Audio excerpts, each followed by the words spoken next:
Chapter 2036. Feng Yuan isn't someone who only knows how to take a beating. Although Jiang Haotian let Feng Wenhai go this time, the one who made Feng Wenhai fall to this point is still Jiang Haotian. I don't think he'll let it go. The first elder smiled faintly. Shengguan Fenglan said, "So you let Jiang Haotian enter the resource hall and let them slowly fight?" I didn't know Jiang Haotian before. Although I don't know him now, at least I can be sure that he has the ability. The first elder said. Even if he has the ability, the other disciples won't be convinced if he suddenly enters the resource hall. After all, the treatment in the resource hall is better than other places. Shengguan Fenglan frowned. This is a problem you should think about. Alright, I've said what I need to say. Think about it yourself. After the first elder finished speaking, he did not linger for a moment. With a flicker, he disappeared without a trace. He's really the one behind the scenes. Fire Lotus shook her head. Hua Yi sighed. Fire Lotus, whether he's the one behind the scenes or not is not the main point now. Then what is the main point? Fire Lotus was puzzled. Didn't you hear what he said? What they want is someone who's obedient. Obviously, Brother Jiang letting Feng Wenhai go this time has caused him to be dissatisfied. If Brother Jiang disobeys his wishes in the future, it will definitely bring about a fatal disaster. Hua Yi said. Fire Lotus was shocked and looked at Qin Feiyang. Don't be nervous. Qin Feiyang smiled at Fire Lotus and looked at Shengguan Fenglan on the screen. His eyes flickered. A moment later. Qin Feiyang looked at Hua Yi and asked, "Do you know the treatment in the resource hall? You really want to go to the resource hall?" Hua Yi was stunned and frowned. Qin Feiyang smiled. If the treatment is really good, why not? The treatment in the resource hall is indeed better than the outer and inner disciples. It said that you can receive 1,000 soul stones every month. Hua Yi said. The treatment is really good. Fire Lotus nodded. One had to know that outer sect disciples only received 10 soul stones every month. As for the inner disciples, they only had 50. Hua Yi shot a glance at Qin Feiyang, then looked at Fire Lotus and said, "In the eyes of other disciples, 1,000 soul stones is indeed very tempting. But for your big brother, he can even give away 10 million soul stones without blinking an eye. What are these soul stones worth?" Fire Lotus smiled bitterly. Giving Gao Xiaolong 10 million soul stones was a little painful. Hua Yi looked at Qin Feiyang and said, "Brother Jiang, why don't we withdraw? Don't meddle in other people's business, lest we invite trouble upon ourselves. You only want to retreat now? Can we make it in time?" Qin Feiyang shook his head and sighed. He smiled and said, "However, I am interested in this resource hall." What? Hua Yi was stunned. After talking for so long, he didn't even listen to a single word? Fire Lotus looked at Qin Feiyang suspiciously. Her eyes suddenly lit up as she asked, "Brother, you can't be sure." Qin Feiyang quickly made a shushing gesture. Fire Lotus was stunned. She glanced at Hua Yi at the side, covering her mouth as she laughed. Understood, understood. What do you mean? After being together for so long, can't you trust each other a little more? Hua Yi was annoyed. Qin Feiyang smiled. It's not a matter of trust. Then tell me, what is the problem? Hua Yi was furious. I don't want to implicate you. Qin Feiyang said. Less nonsense. You want to enter the resource hall so badly, there must be some unspeakable secret. Hua Yi harumphed coldly. Qin Feiyang laughed heartily. Controlling the Black Tortoise world, he left Lotus Lake and flew toward the outer sect. Back in his cultivation dwelling, Qin Feiyang sent Hua Yi away, then closed his eyes and used the slave seal to sense Guyong's location. A moment later. His brows suddenly furrowed. What's wrong? Fire Lotus looked at him suspiciously. Qin Feiyang frowned. This Guyong seems to be hiding. Fire Lotus was taken aback. He shouldn't dare. His current location is very far from the Nine Heavens Palace. Wait. Let me peek into his inner thoughts again. Qin Feiyang muttered, then closed his eyes again. North region, west. In a very remote mountain, there was a small courtyard that had just been built. In the courtyard, a middle-aged man was lying on an armchair, drinking tea while basking in the sun, looking extremely comfortable. This person was Guyong. Soon, a woman walked out, looked at Guyong, and asked, "Is this really okay? What's wrong with this?" Guyong laughed. The woman frowned. Why aren't you worried at all? There's no need to worry. I don't believe that he can find me after hiding so far away. Guyong sneered. What about the slave seal? The woman asked worriedly. It's okay. After staying in the Nine Heavens Palace for so many years, how can I not know about this kind of control secret technique? As long as I'm far enough away, he can't erase my soul at all. Guyong said. The woman said, but you can't always be controlled by him like this, right? Don't worry. Feng Yuan won't let him go. Once he dies, the enslavement imprint will naturally be removed. Let's not talk about this. Guyong waved his hand, glanced at the wooden building beside him, and asked in a low voice, "Are the two elders used to it?" The woman sighed. How can they get used to it when they suddenly came to such a place? Then you should accompany them more. Guyong said. I will. The woman nodded. Inside the cave abode, Qin Feiyang slowly opened his eyes, which were full of ridicule. What's wrong? Fire Lotus looked at him curiously. This Guyong thinks that as long as he stays away, I can't do anything to him. How naive. Qin Feiyang shook his head and laughed. Then what do you plan to do with him? Fire Lotus asked. Qin Feiyang said, I wanted him to help Gongzi Feng, but it seems that there's no need for that now. He's angry. Fire Lotus said. No. It's understandable that Gongzi Feng would have such a reaction. But that's that. I can't be close to this person anymore. Naturally, there's no need to help him. As for this Guyong, Qin Feiyang pondered for a while and smiled. Anyway, he's just a small character. As long as he's honest, let him be. Fire Lotus nodded and asked, You really entered the resource hall for the Vein of Souls? Otherwise, why would I go to the resource hall? Qin Feiyang smiled. The Vein of Souls was controlled by the resource hall.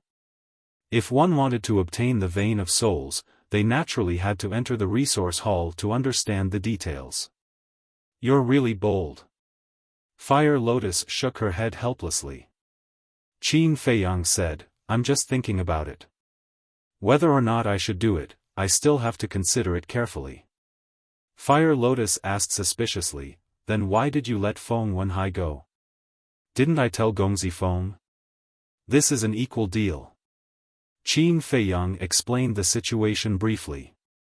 After listening, Fire Lotus was dumbstruck.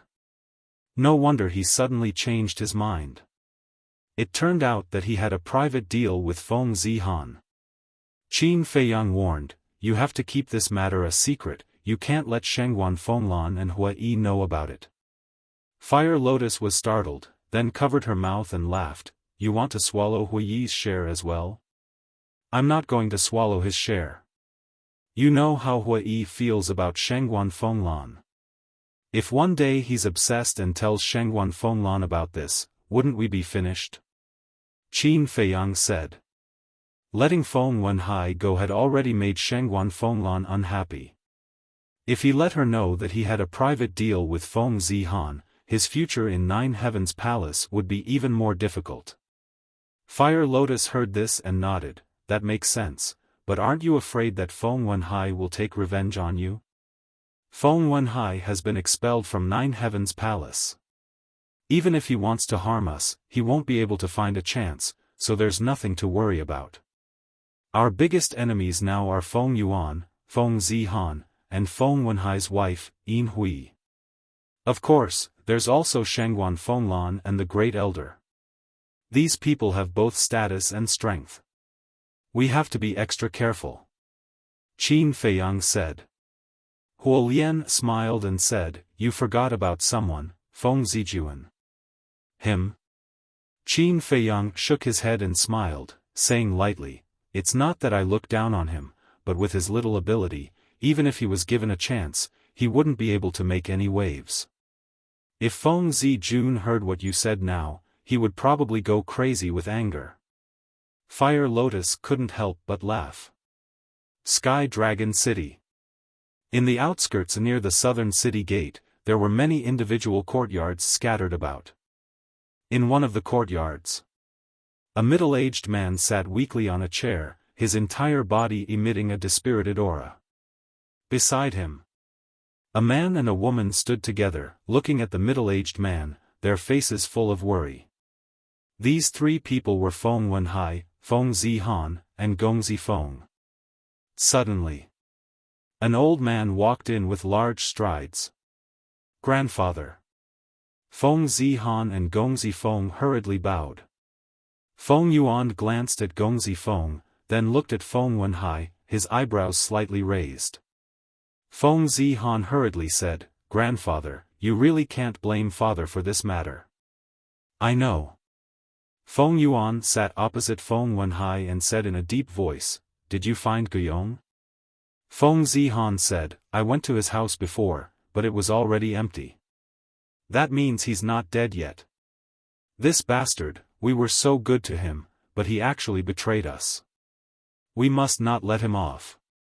Feng Yuan was furious. Feng Zihan said respectfully, "I will find his whereabouts as soon as possible." Feng Yuan waved his hand, "Don't worry about this matter." "Why?" Feng Zihan did not understand. "After such a big thing happened, the great clan elder will definitely pay special attention to us. He might even monitor us. So from now on, don't worry about anything, just stabilize your position as number one on the heaven board. As long as you stabilize your position as number one on the heaven board, you will have the chance to become the palace master or the successor of the vice palace master in the future." Feng Yuan said in a deep voice. "Yes." Feng Zihan nodded. Feng Yuan asked again, "Where are Feng Zijun and your mother?" Feng Zijun is still facing the wall to reflect on his mistakes. As for mother, she is at a critical juncture of her closed-door cultivation, so I didn't dare to tell her about this," Feng Zihan said. Chapter 2037. Well done. At this time, don't disturb your mother. As for Feng Zijuan, go and tell him that if he dares to cause trouble for me in the future, I will treat it as if I don't have a grandson like him," Feng Yuan said gloomily. If not for Feng Zijuan provoking Qin Feiyang back then, how could this have happened? "I know," Feng Zihan replied. Feng Yuan took a deep breath, his gaze turned, and landed on Gong Zifeng. Gong Zifeng lowered his head and bent his waist, completely not daring to meet Feng Yuan's gaze. After a long time, a trace of a smile actually appeared on Feng Yuan's face as he nodded and said, "Your performance this time has made this old man very pleased."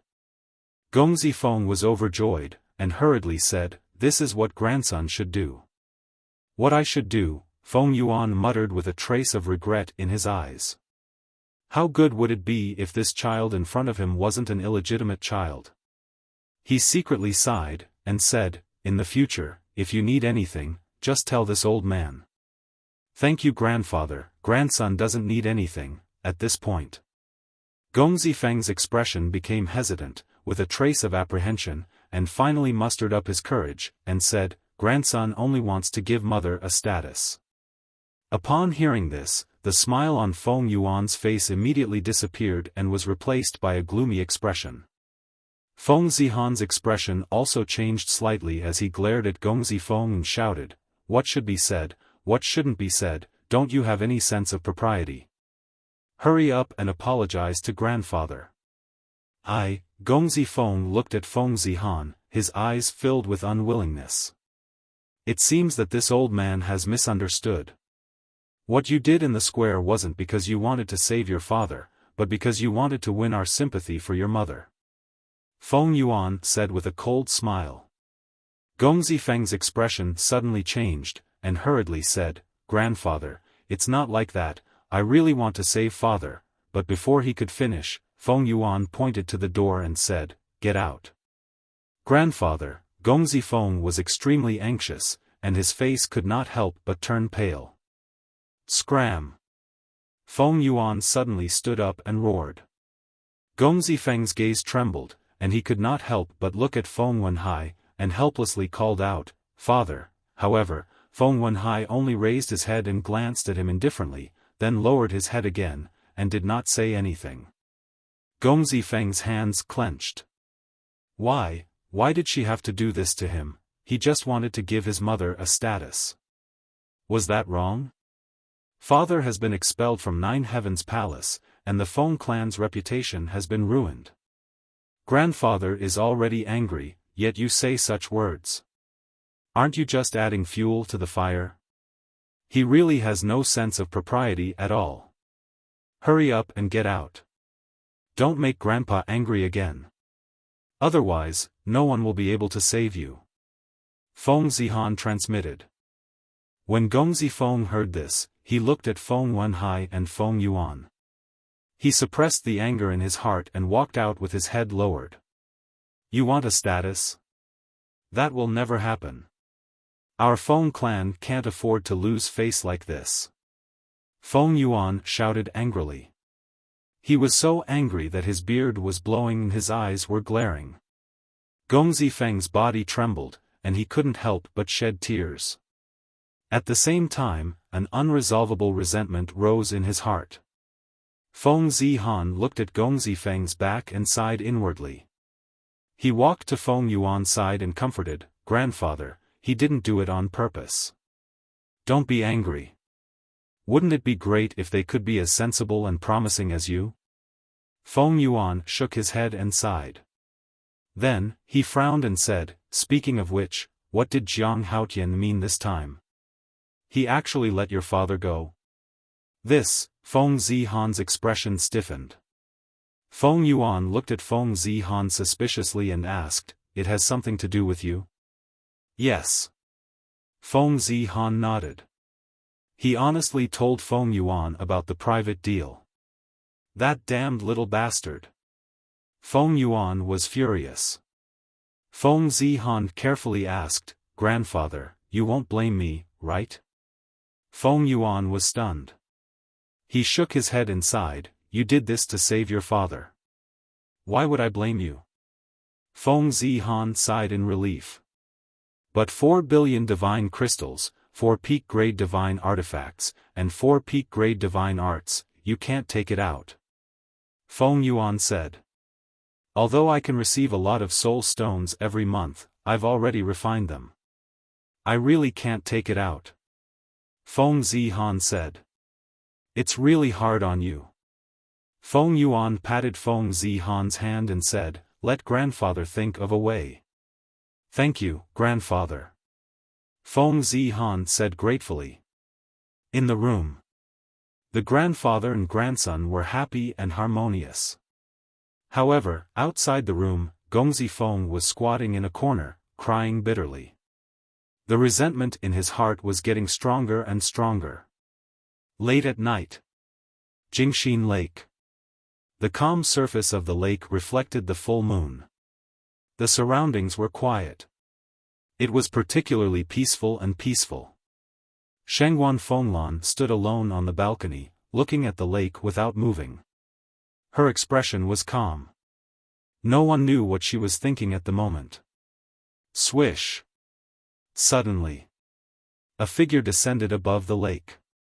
It was Qin Feiyang. This time, he did not bring Hui and Fire Lotus. He came alone. Qin Feiyang glanced at Shengguan Fenglan, then flew over and bowed. Disciple Jiang Haotian greets Lord Hall Master. Shengguan Fenglan did not look at him, nor did she respond to him. She kept looking at the lake, as if she did not know that Qin Feiyang had arrived. What are you looking at? So engrossed?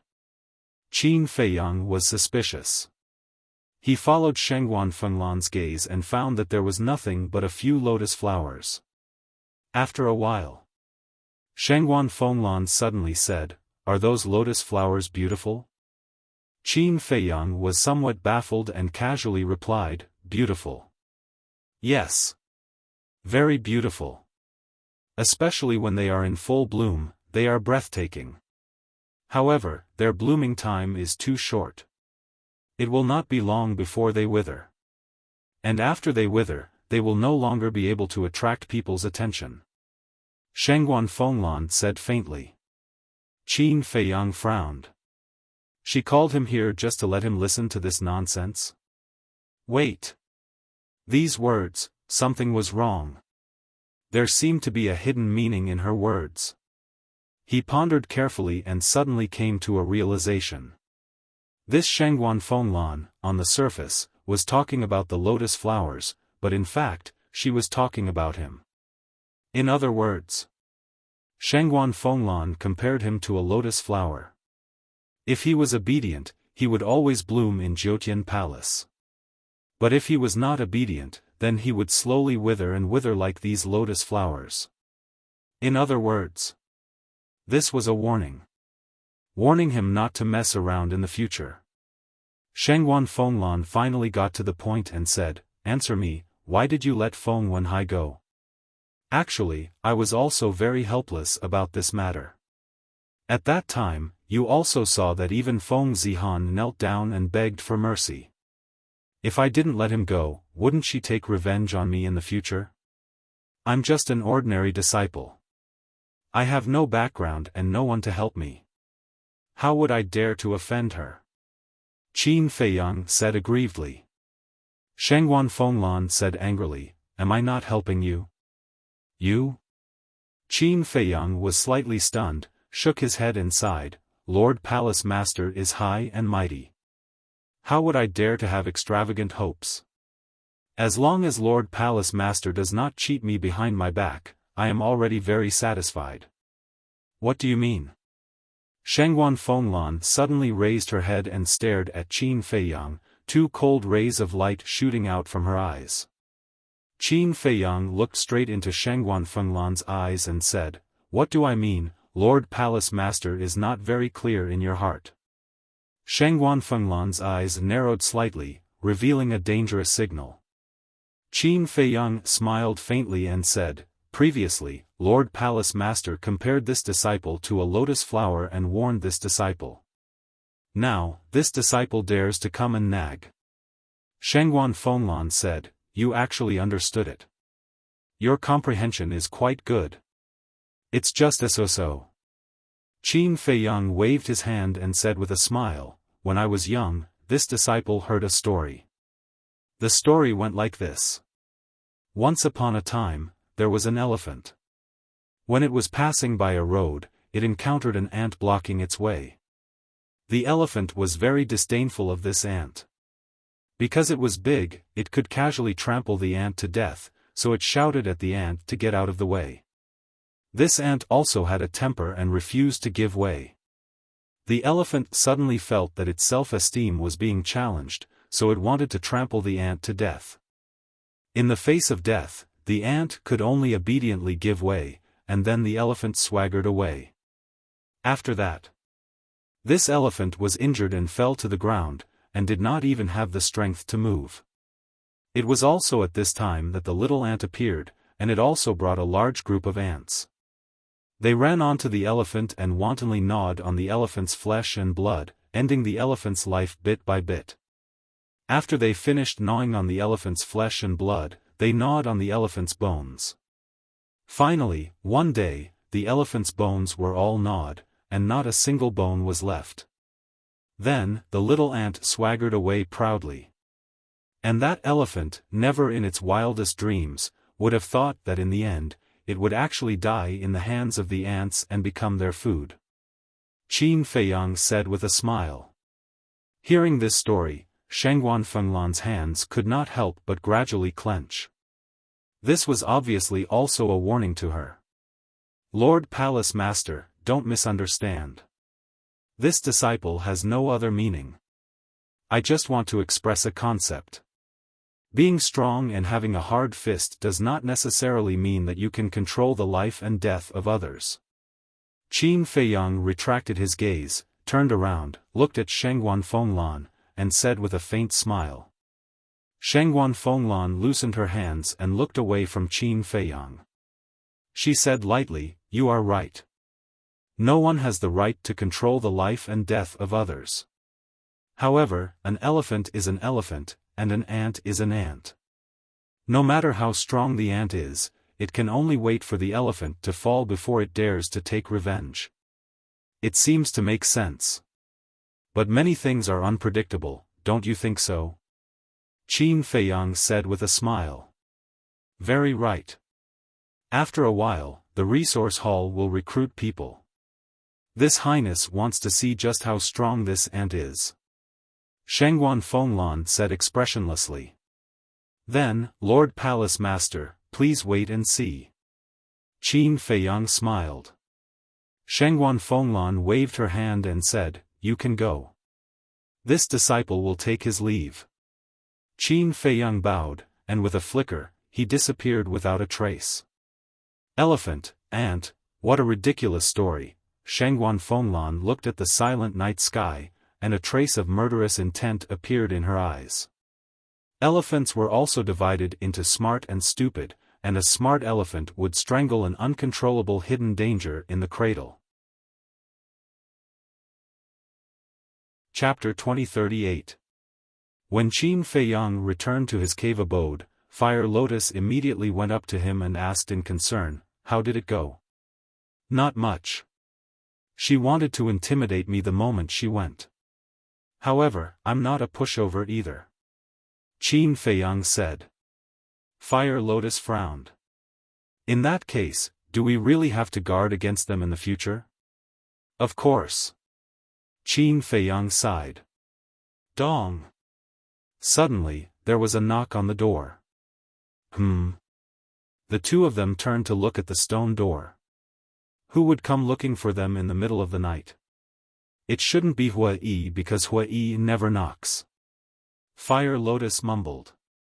Could it be, the same person appeared in their minds at the same time? Qin Feiyang smiled. "Lass, go open the door and invite her in." Fire Lotus nodded with a smile, turned and ran over to open the stone door. A graceful figure suddenly appeared in front of him. It was Feng Zihan. "Senior sister, please come in."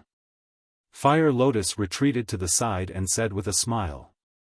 Feng Zihan glanced at Fire Lotus and Qin Feiyang who was sitting inside before entering the cave abode slowly. Fire Lotus waved her hand again and the door of the cave abode closed tightly. Qin Feiyang pointed to a stone stool at the side and smiled. "Senior sister, please take a seat. Lass, prepare tea." "No need." Feng Zihan waved her hand and scanned the cave abode, frowning. "Your cave abode is way too shabby." Qin Feiyang smiled. "It's not your own home. Why do you have to make it so luxurious?"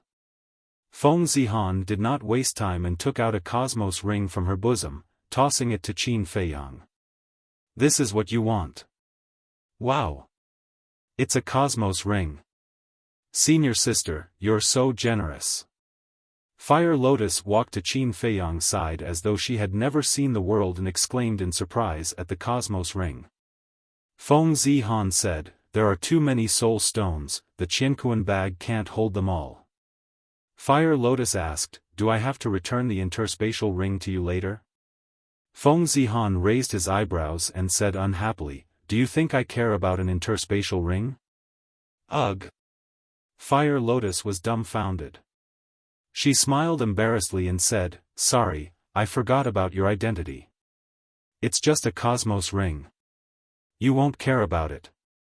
Qin Feiyang threw the Cosmos ring to Fire Lotus and said with a smile, "Go and check it." After he finished speaking, he sent the Fire Lotus back to the castle.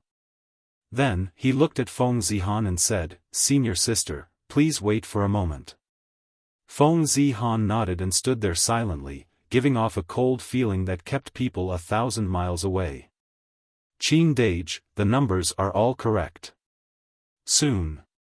Fire Lotus's voice sounded in Qin Feiyang's mind. Qin Feiyang's heart skipped a beat. He looked at Feng Zihan and said, "Giving it all to me so easily, aren't you afraid I'll go back on my word?" Feng Zihan raised his eyebrows. "I'm just joking, don't get excited," Qin Feiyang said and directly removed Feng Zihan's enslavement seal. Frankly speaking, he was really afraid that Feng Zihan would fight him to the death. After all, this woman was too strong, and her status in Nine Heavens Palace was unparalleled. If the big shots of Nine Heavens Palace were to choose, they would definitely choose Feng Zihan without hesitation. After the enslavement seal was removed, Feng Zihan was relieved. But she didn't leave. She took out another interspatial ring from her bosom and threw it in front of Qin Feiyang. Qin Feiyang was stunned. He caught the interspatial ring and looked at it carefully. He was a little dazed. There were about 1 billion soul stones in this interspatial ring. What did this mean? Feng Zihan said, "Exactly 1 billion soul stones, not one more, not one less." "What are you trying to do?" Qin Feiyang frowned. 1 billion soul stones was not a small number. It was impossible to give it to him for no reason. Feng Zihan said, "I want to use this 1 billion soul stones to buy Guyong's whereabouts." Guyong?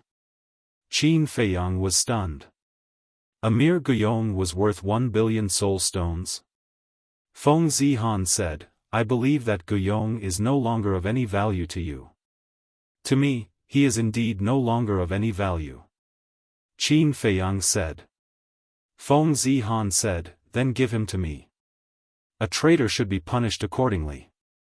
This, Qin Feiyang was a little hesitant. Feng Zihan frowned. 1 billion soul stones are in front of you, you still don't want it? Yes. Of course. But, Qin Feiyang frowned and sighed, "I won't lie to you. In fact, after the conversation with your father, Guyong was already killed by me." Killed? Feng Zihan was stunned and asked, "Then what about his family?" "It's not his wife and children's fault, so I didn't kill his family. I just told them to leave Sky Dragon City as soon as possible. As for where they went, I don't know. Look at this news, can you earn the 1 billion soul stones?" Qin Feiyang looked at the universe ring in his hand and asked unwillingly. "Are you dreaming?" Feng Zihan snatched the universe ring away. Qin Feiyang hurriedly got up and smiled, "Senior sister, I killed him and helped you vent your anger. Can't you reward me a little? Goodbye." Feng Zihan said coldly, then turned around and left the cave quickly. Looking at Feng Zihan's back, the smile on Qin Feiyang's face gradually disappeared, and his eyes flashed. After Feng Zihan left, Qin Feiyang waved his hand and the cave's stone door closed. He then entered the ancient castle. Inside the ancient castle, everyone had woken up from their seclusion, and there was a bright smile on their faces. Not to mention the divine arts and divine artifacts, just the 4 billion soul stones were enough for them to enter the half-step divine monarch realm, and there would be a lot left. Because in total, they only needed 1 to 4 to 5 billion soul stones. "I was wondering why you were so generous to give Gao Xiaolong 10 million soul stones, so you were secretly extorting a sum from Feng Zihan." The mermaid princess covered her mouth and giggled. "Little girl, why are your words so unpleasant?" Qin Feiyang lightly scratched her nose and said unhappily, is this extortion? It's an equal transaction. Yes, yes, yes. An equal transaction. Thanks to this equal transaction, we don't need to worry about soul stones anymore. The mermaid princess laughed. Qin Feiyang hugged the mermaid princess and chuckled, "Look, your husband is so capable, shouldn't you give me a reward?" "What are you doing?" The mermaid princess's face turned red as she scolded. "Nothing. Don't worry about us, it's not the first time we've seen it." Zhao Tailai and the others jeered. Qin Rushwang said, "Actually, we should get married earlier and add more people to our Qin family." The mermaid princess said helplessly, "Sister Rushwang, why are you jeering too? This is a serious matter, not jeering." Qin Rushwang said. The mermaid princess was helpless. Qin Feiyang coughed dryly and looked at the two of them, saying, "I say, your seniority is a bit ridiculous. I also want to call her great-grandmother, but she doesn't want to, saying that it makes her see mold." The mermaid princess laughed. "She's old." Qin Feiyang pursed his lips. "What did you say? Say it again for me to hear." Qin Rushwang was stunned and stared at Qin Feiyang unkindly. "Nothing, nothing. Then from now on, should I also call you big sister? And the husband follows the wife's lead. Since she calls you sister, then I should also call you sister." Qin Feiyang chuckled. "How dare you?" Qin Rushwang said angrily. "Why should I?" Qin Feiyang was dissatisfied. "Everyone else can, but not you. Because you and I are directly related by blood, so you have to call me whatever you want." Qin Rushwang said. All right. It's just a name, as long as you're happy, it's fine."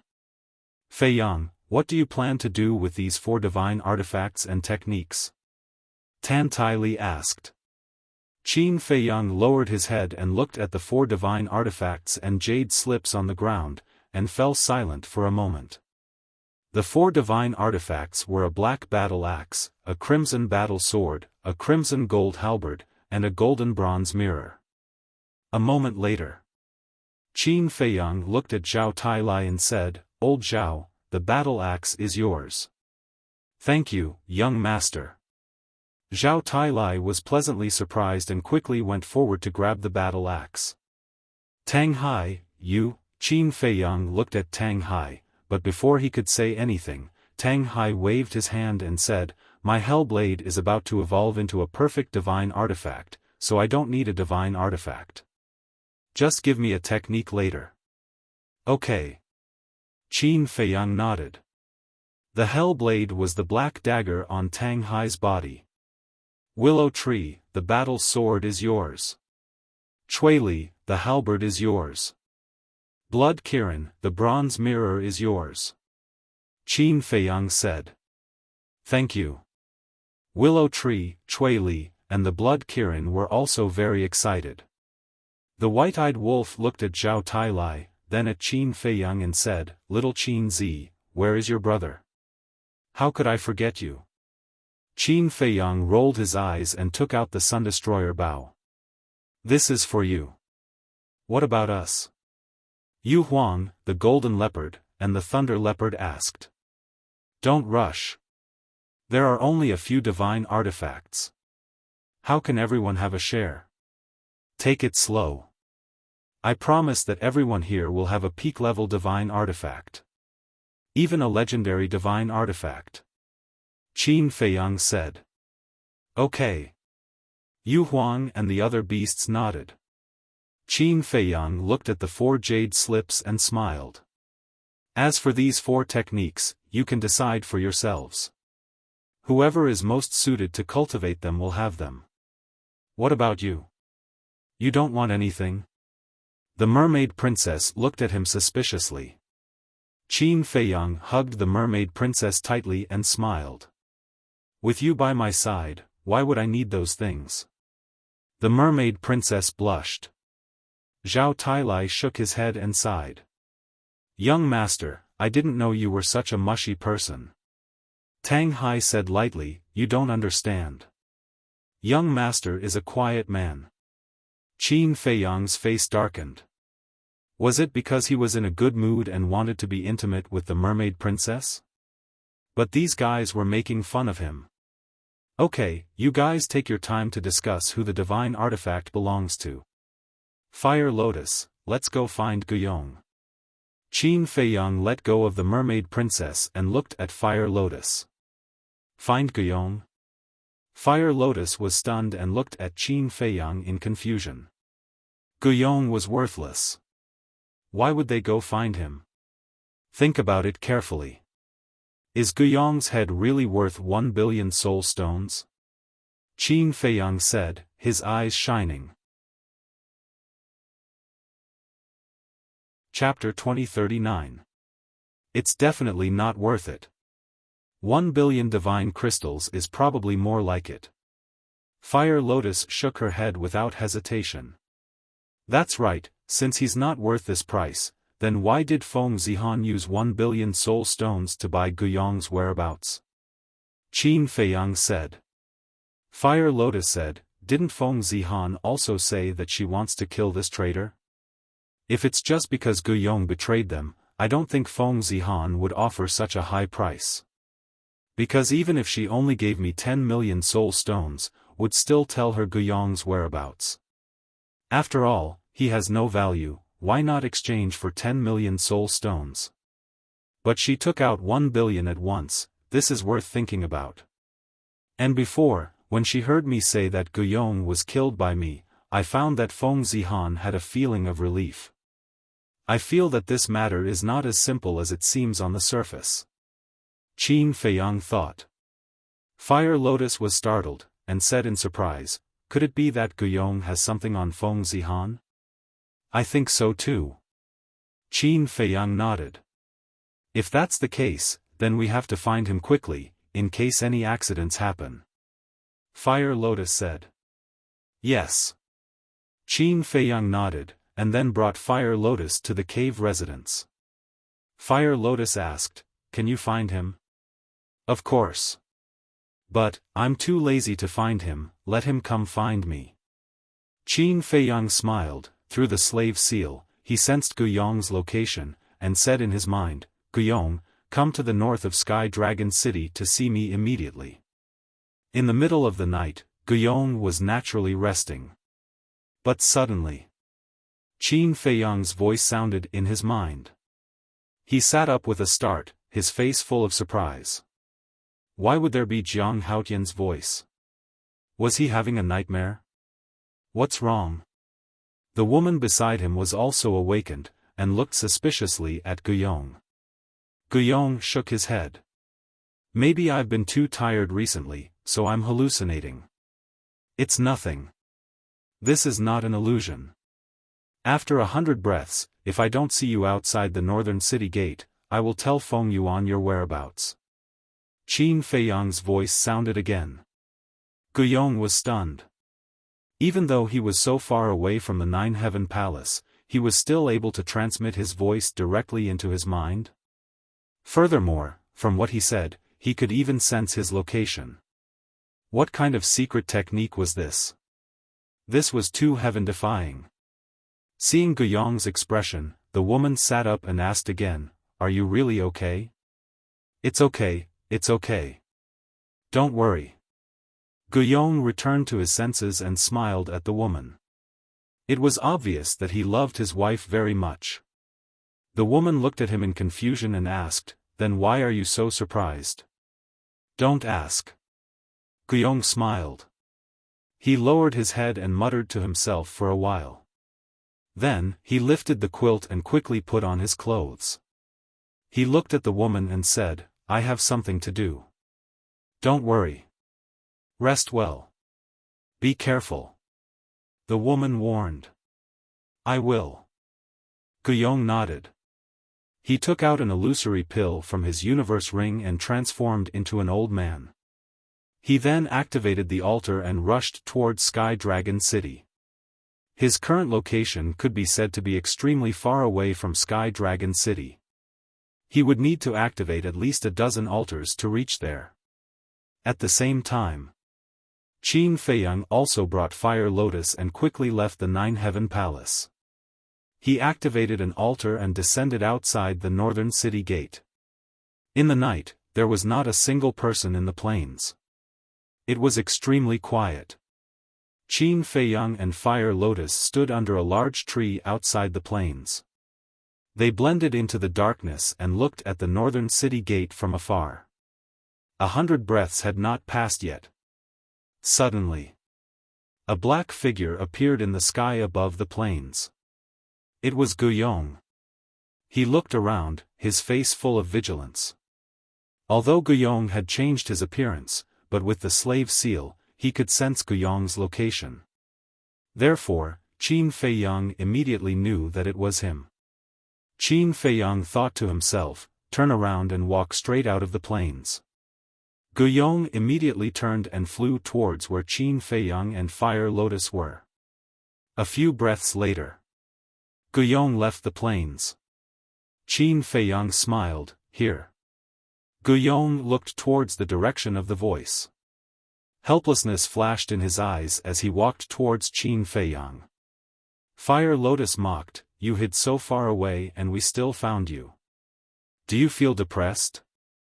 Guyong looked at Fire Lotus and then at Qin Feiyang. He suddenly knelt on the ground and begged, I really don't want to go back to the Nine Heaven Palace. Please let me go. Don't be like this. Get up and talk. Qin Feiyang raised his hand and smiled.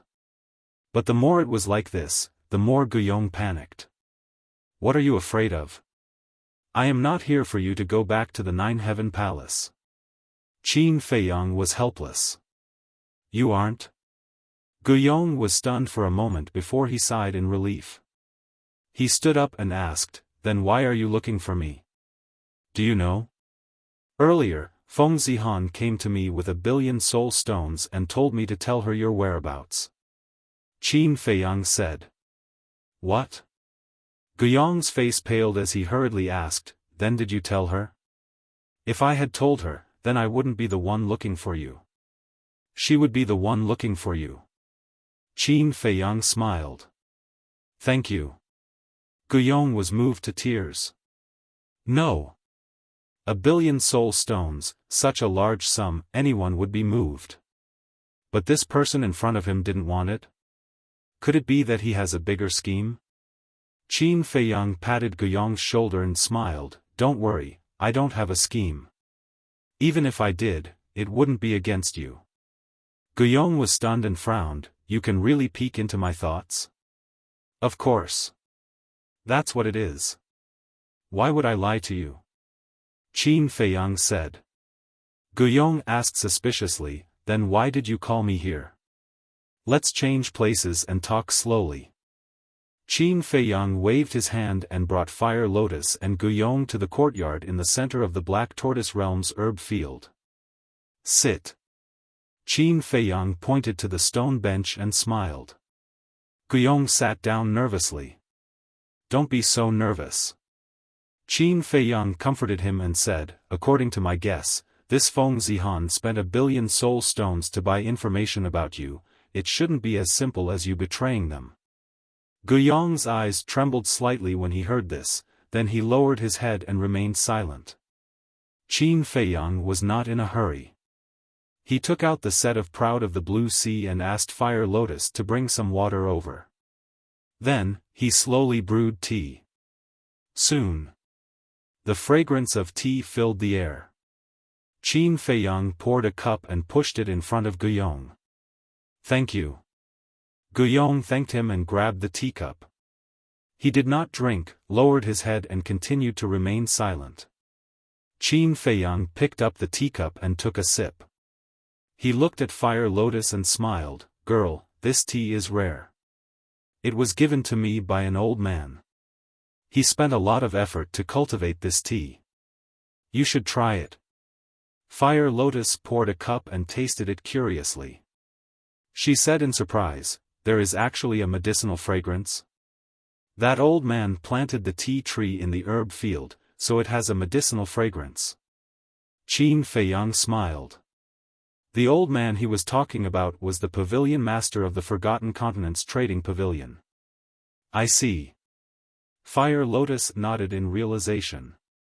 After Qin Feiyang drank a few cups, he looked at Guyong and said, "After thinking for so long, you still haven't decided?" Guyong sighed deeply. He was not in the mood to drink tea.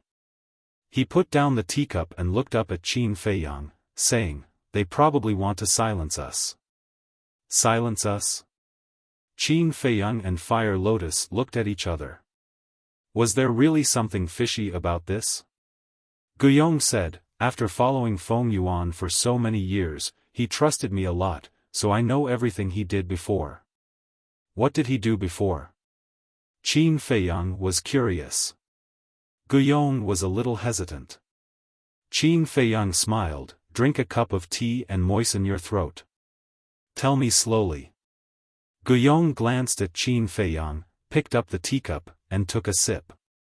Then, he made up his mind and said, "I know, if I don't tell you today, you won't let me go." Qin Feiyang said, "It's good that you know. Feng Yuan has done a lot of despicable things in the resource hall these years. For example, he used his authority to deceive his superiors and subordinates, eliminate dissidents, and take bribes and bend the law to fill his own pockets. Moreover, he also bribed people from the law enforcement hall behind the scenes, preparing to take away Shengguan Fenglan's power and replace her with Feng Wenhai. You can say that if all the things he did in the past are exposed, he will definitely die." Guyong said. "Sure enough, there's something." Qin Feiyang muttered. "Let's talk about soul stones. The inner sect is different from the outer sect. Outer sect disciples receive soul stones at the duty hall. Inner sect disciples go directly to the resource hall to receive them. And Feng Yuan used his authority to give Feng Zihan 5 million soul stones every month. Even for Feng Zijuan, he gave her 500,000 soul stones every month." Guyong said. "What? 5 million? Qin Feiyang was dumbfounded. "That's a whole 5 times more. Because Feng Zihan himself received 1 million soul stones every month. And Feng Zihan's deity techniques and deity artifacts were basically taken out by Feng Yuan from the resource hall's treasury and given to her." Guyong said.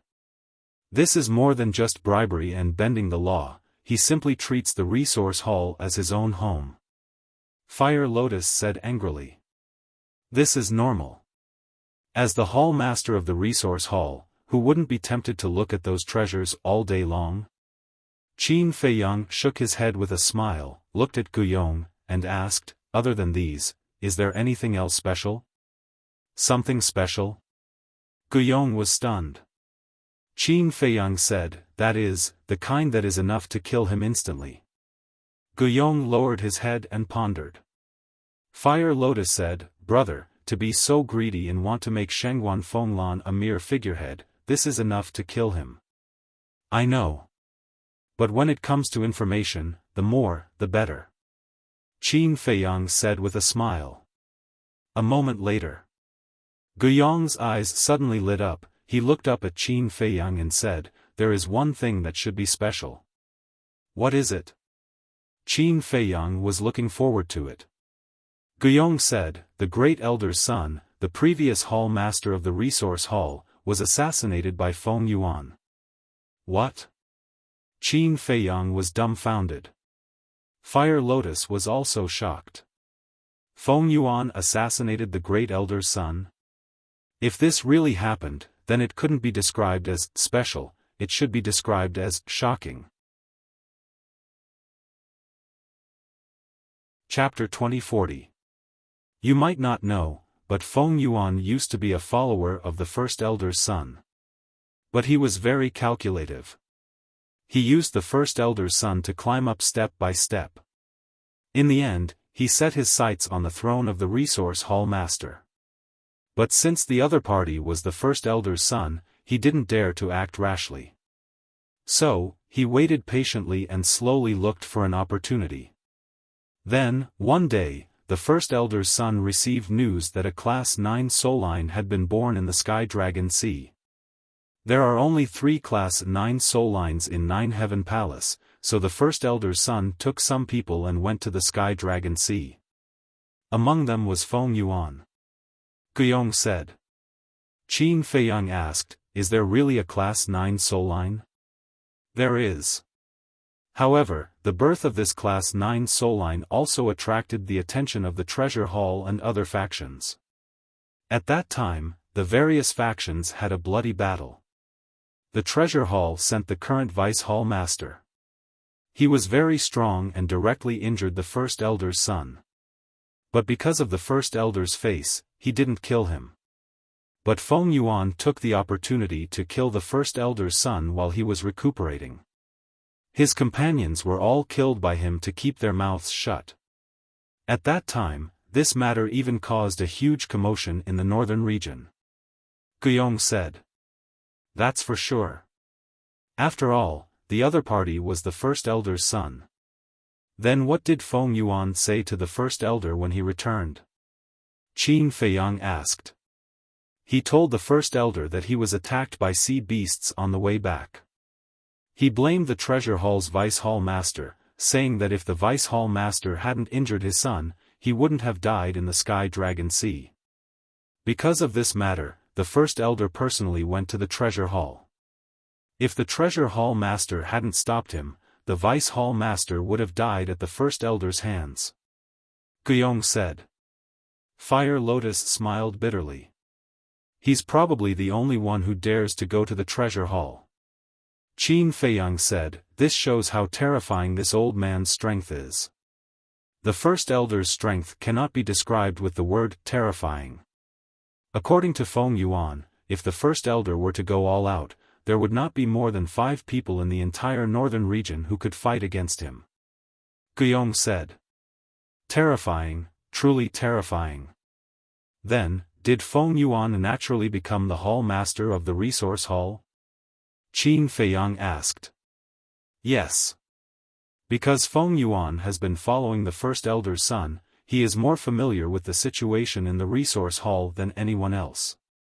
Furthermore, he wasn't weak at that time, so the Great Elder and the Vice Palace Master discussed and let him take up the post. Guyong said. Qin Feiyang asked, how many years ago did this happen? Guyong thought for a moment and said, it should be more than 10,000 years ago. Anyway, it's been a long time. Then how do you know so clearly? At that time, you hadn't followed Feng Yuan yet, right? Qin Feiyang said. Indeed, I didn't. But this was told to me by Feng Yuan himself. It's definitely true. Guyong said solemnly. Fire Lotus said in surprise, Feng Yuan even told you such an important thing? He said it once when he drank too much. Of course. It's also because of his trust in me. You can say that in terms of trust, even his own son, Feng Wenhai, can't compare to me. Guyong said proudly. Not bad. Qin Feiyang said with a smile. It was not difficult to gain a person's trust. However, it wasn't easy for someone to trust him so much. It meant that Guyong was indeed very smart. Fire Lotus shook her head and said, to be honest, I feel a little sorry for Feng Yuan now. Why? Qin Feiyang and Guyong looked at her suspiciously. Fire Lotus looked at Qin Feiyang and said, think about it, Feng Yuan trusted him so much, but he betrayed Feng Yuan. Don't you think such a person is hateful? Heard about it. Guyong looked rather embarrassed. Qin Feiyang couldn't help but want to laugh. He looked at Guyong and said, don't mind her. This girl is just telling the truth. I won't. Guyong waved his hand. But then, his expression froze. He originally thought that Qin Feiyang was comforting him. But after thinking about it carefully, it didn't seem to be the case. He was just telling the truth. Was this considered comforting him? Was there a need to go overboard? Besides, if it weren't for you, would I have betrayed Feng Yuan? But he didn't dare to say these words. Qin Feiyang coughed and asked, "Besides you, who else knows about this?" Feng Wenhai and Yin Hui know. But the descendants, such as Feng Zihan and Feng Zijuan, know nothing. Guyong said. Qin Feiyang said, "Is the deputy pavilion master of the treasure pavilion still around?" "Yes." Guyong nodded and said, "I heard that he's in seclusion." Qin Feiyang pondered for a while and said with a smile, "It seems that keeping you alive is the right choice. All right, you go back first.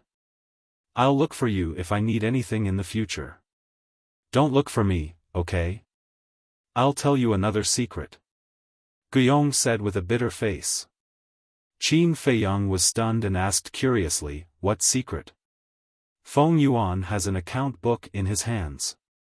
All the things he has embezzled over the years are recorded in this account book. As long as you can get this account book, it's equivalent to holding his life in your hands. Guyong said. Qin Feiyang's eyes lit up and he asked, "Where is this account book?" Guyong said, "It's in his interspatial ring. He carries it with him everywhere and never leaves his side." Never leaves his side? Qin Feiyang frowned. This was a little difficult. Guyong said, "Look, I've already told you such an important thing. Can't you let me go? Don't worry. If there's nothing particularly important, I won't disturb you." Qin Feiyang smiled comfortingly. Guyong sighed helplessly. "Anyway, you don't intend to let me go. As long as you behave yourself, I guarantee that you'll live a good life. All right, you can go back." Qin Feiyang waved his hand and sent Guyong out. Fire Lotus said suspiciously, "Qin Dage, taking bribes and bending the law is a serious crime. Why does Feng Yuan keep an account book?" "Because he has to reconcile the accounts. Although he's in charge of the resource hall, the first elder will definitely check the accounts at any time. If he doesn't record it in the account book, then he won't know how to reconcile the accounts. After all, if he's too greedy, sometimes even he will forget where the money he took went." Qin Feiyang said. In other words, the account book he showed the first elder is the public account, while the one in his hand is the hidden account. Fire Lotus said. "Yes." Qin Feiyang nodded and smiled, "It seems like I have to go to the resource hall." Only by entering the resource hall would he be able to get close to Feng Yuan. Only by getting close to him would he have a chance to obtain the account book. "You know that there's a tiger in the mountain, but you still want to go there." Fire Lotus rolled her eyes at Huang Xiaolong. "Isn't there another saying? Nothing ventured, nothing gained." Qin Feiyang smiled and left the Black Tortoise world with Fire Lotus. After returning to the Nine Heavens Palace, he went to the ancient castle with Fire Lotus to cultivate in seclusion. Chapter 2041. After a period of time, it finally calmed down. No one came to find trouble with Qin Feiyang anymore. But outside, the matter of Feng Wenhai framing Qin Feiyang did not die down. Everyone would often discuss this matter after dinner. The Feng family's reputation was ruined and everyone despised them. Qin Feiyang became the idol of many young people. Not only did he have courage, but he also had brains. This was especially true for many young girls. When the name Qin Feiyang was mentioned, their eyes couldn't help but shine. Time passed quickly. More than a month passed. Boom! Inside the ancient castle, a terrifying aura appeared. This aura had already reached the level of a perfect war god. The owner of this aura was Qin Feiyang. Swish! He opened his eyes and 2 rays of divine light shot out. It was indeed different with the Soul Stone. Of course. With the Soul Stone and without the ancient castle, it would not be so fast. "You broke through." Fire Lotus stood at the side and smiled at Qin Feiyang. "Yes." Qin Feiyang nodded and restrained his aura. He looked up and sized up Fire Lotus. The aura emitted by the Fire Lotus was also a level stronger than before. Obviously. She had also reached the level of perfect war god. Fire Lotus shook her head and said, I really don't like to cultivate. It's too boring sitting here all day. Qin Feiyang was stunned. He stood up and knocked Fire Lotus's head hard. Do you know how many people want to cultivate in the ancient castle? You're good, you're bored. You really don't know how lucky you are. Fire Lotus rubbed her head and laughed. Qin Feiyang smiled helplessly and took out the image crystal. Buzz. Not long later. A figure appeared. It was Gao Xiaolong. Gao Xiaolong's aura had also reached the level of a perfect war god. Qin Feiyang said in surprise, You've already broken through? Yes. This is all thanks to the soul stone Brother Jiang gave me. I could have broken through to perfect war god long ago, but I didn't have the soul stone and could only rely on myself. Gao Xiaolong sighed helplessly. Qin Feiyang smiled and asked, How's the situation outside recently? Nothing much. Feng Yuan, Feng Zihan, and Feng Zijuan are all very honest. It's just that Gongzi Feng has some problems. Gao Xiaolong frowned. What is it? Qin Feiyang was suspicious. Gao Xiaolong went on, Last time at the square, he pleaded for Feng Wenhai, do you still remember? Qin Feiyang nodded. Because of this, Feng Yuan's attitude towards him finally changed. But good times don't last. Back then, Feng Yuan asked young Master Feng if there was anything he wanted. What he meant was that he was prepared to nurture him.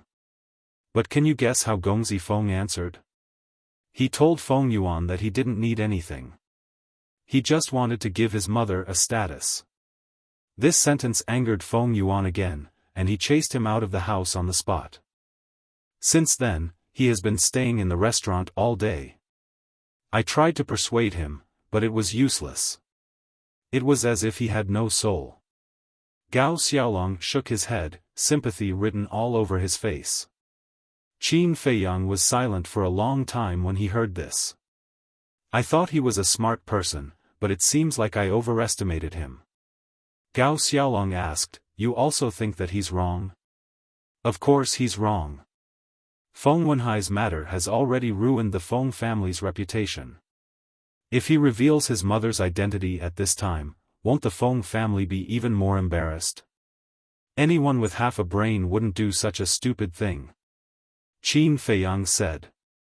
I think so too, and I told him the same thing. But now, other than hatred, he won't listen to anything. Gao Xiaolong said. Forget it. There's no need to help such a stupid person. Qin Feiyang waved his hand. If Gongzi Feng could endure for a bit and wait for this matter to pass, wait for Feng Yuan to calm down, and then mention to Feng Yuan about clearing his mother's name, then it would definitely be a different situation. Gao Xiaolong sighed, actually, he's quite pitiful.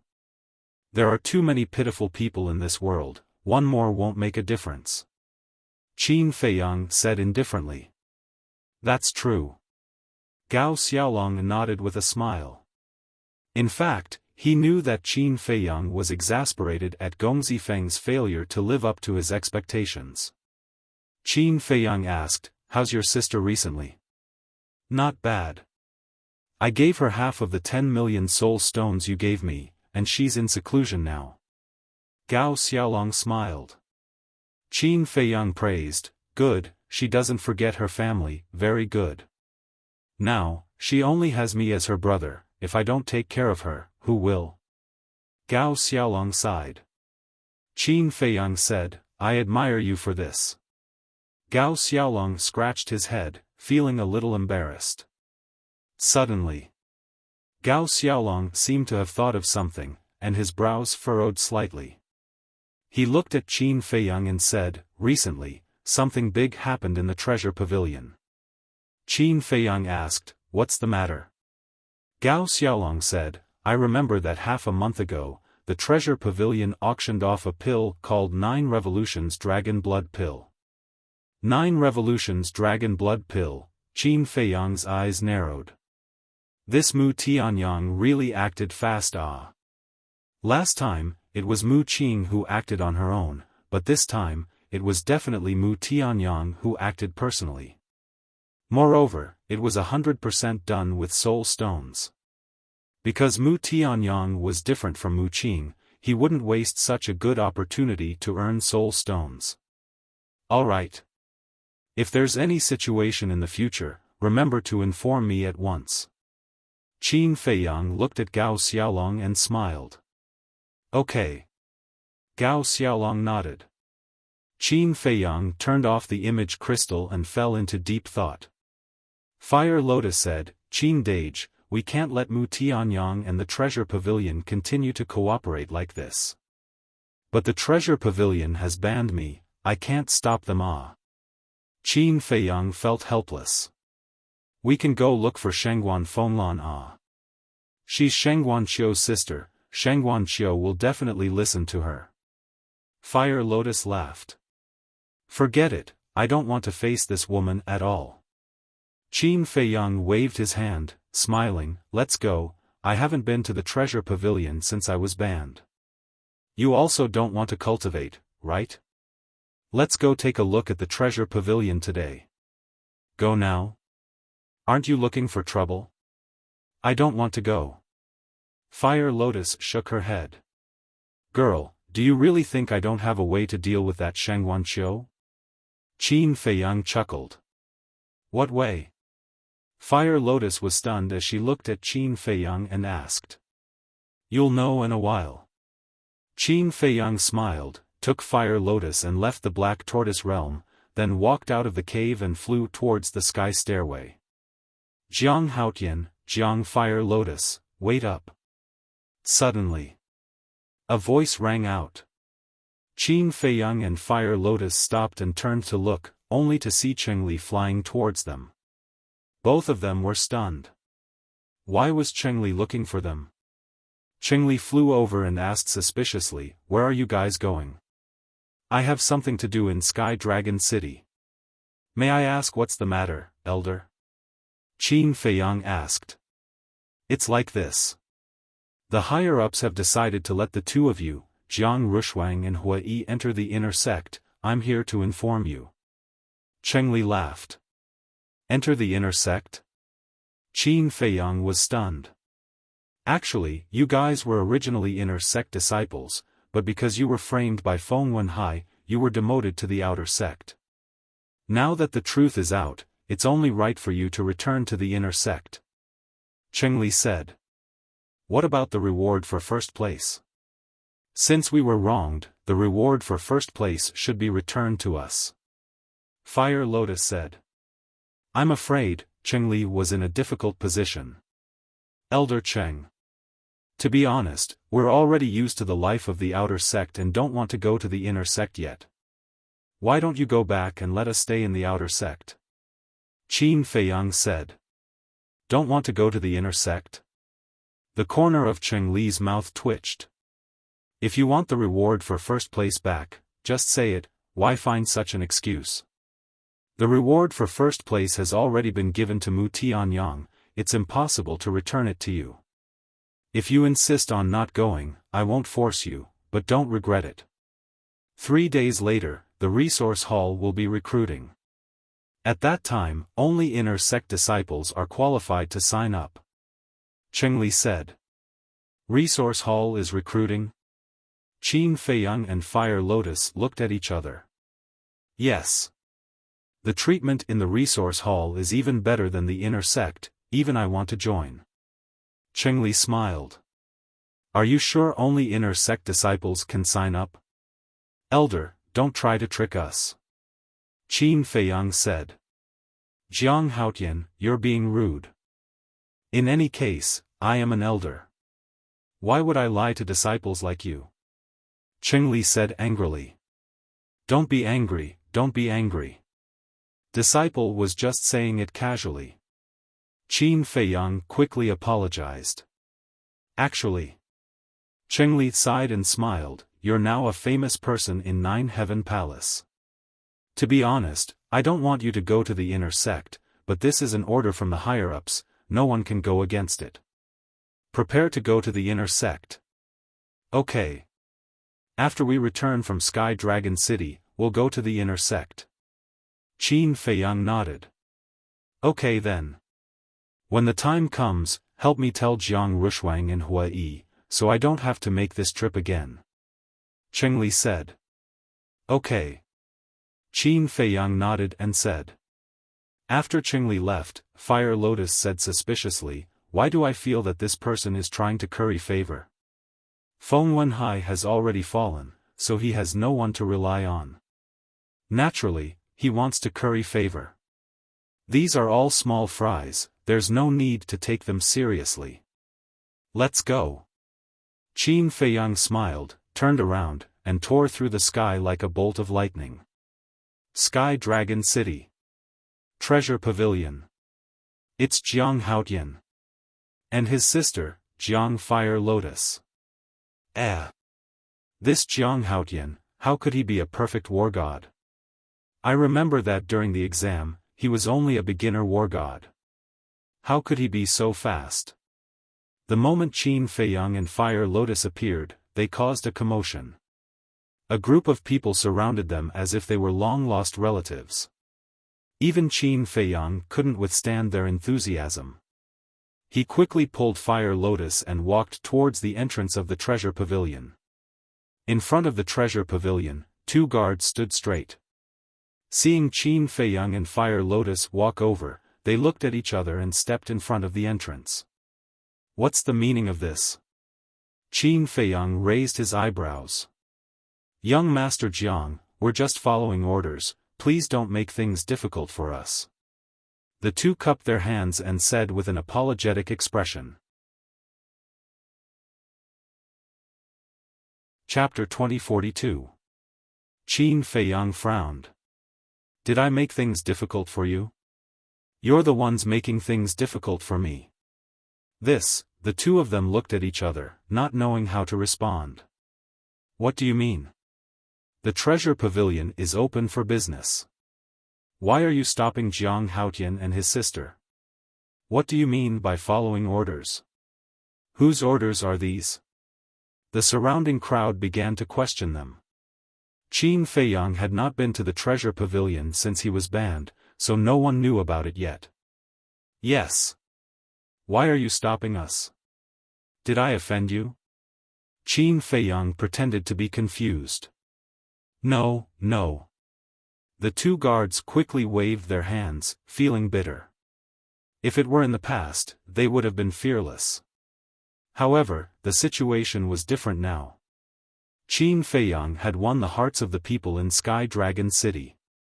If the fact that they banned Qin Feiyang was exposed, the treasure pavilion might drown in everyone's spittle.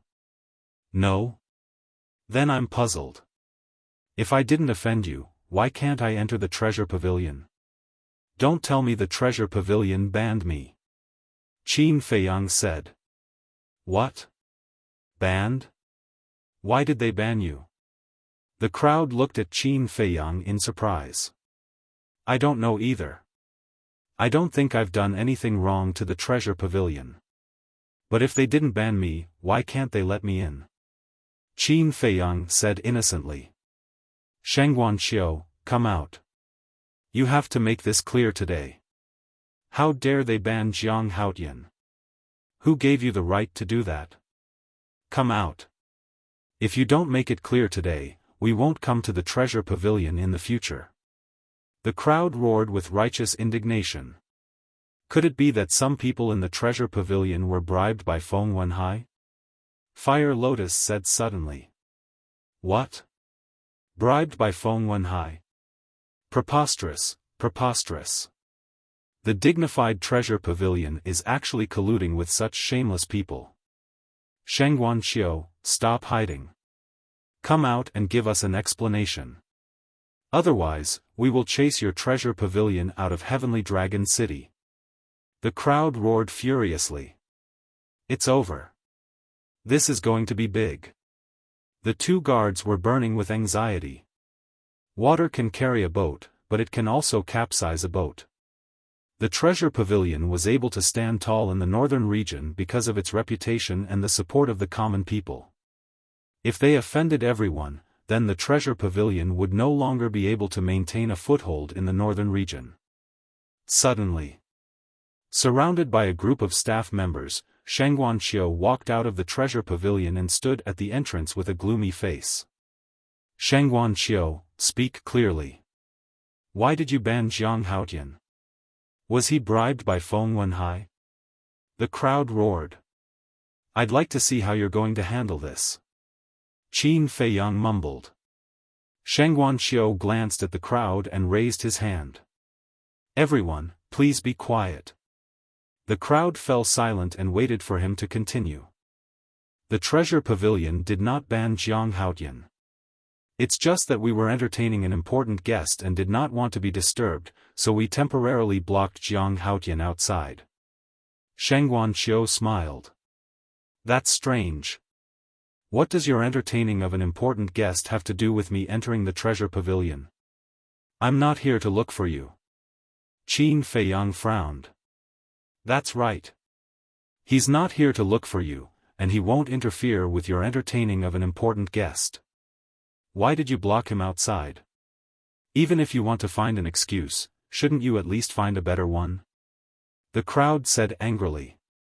Sheng Guanxiu was furious. He glared at Qin Feiyang and smiled at the crowd. I didn't think it through. I hope everyone can forgive me. No, no, no.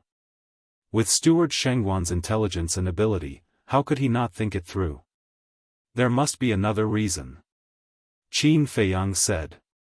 Fire Lotus also said, if you can't even think about this, then what ability do you have to be the steward of the treasure pavilion?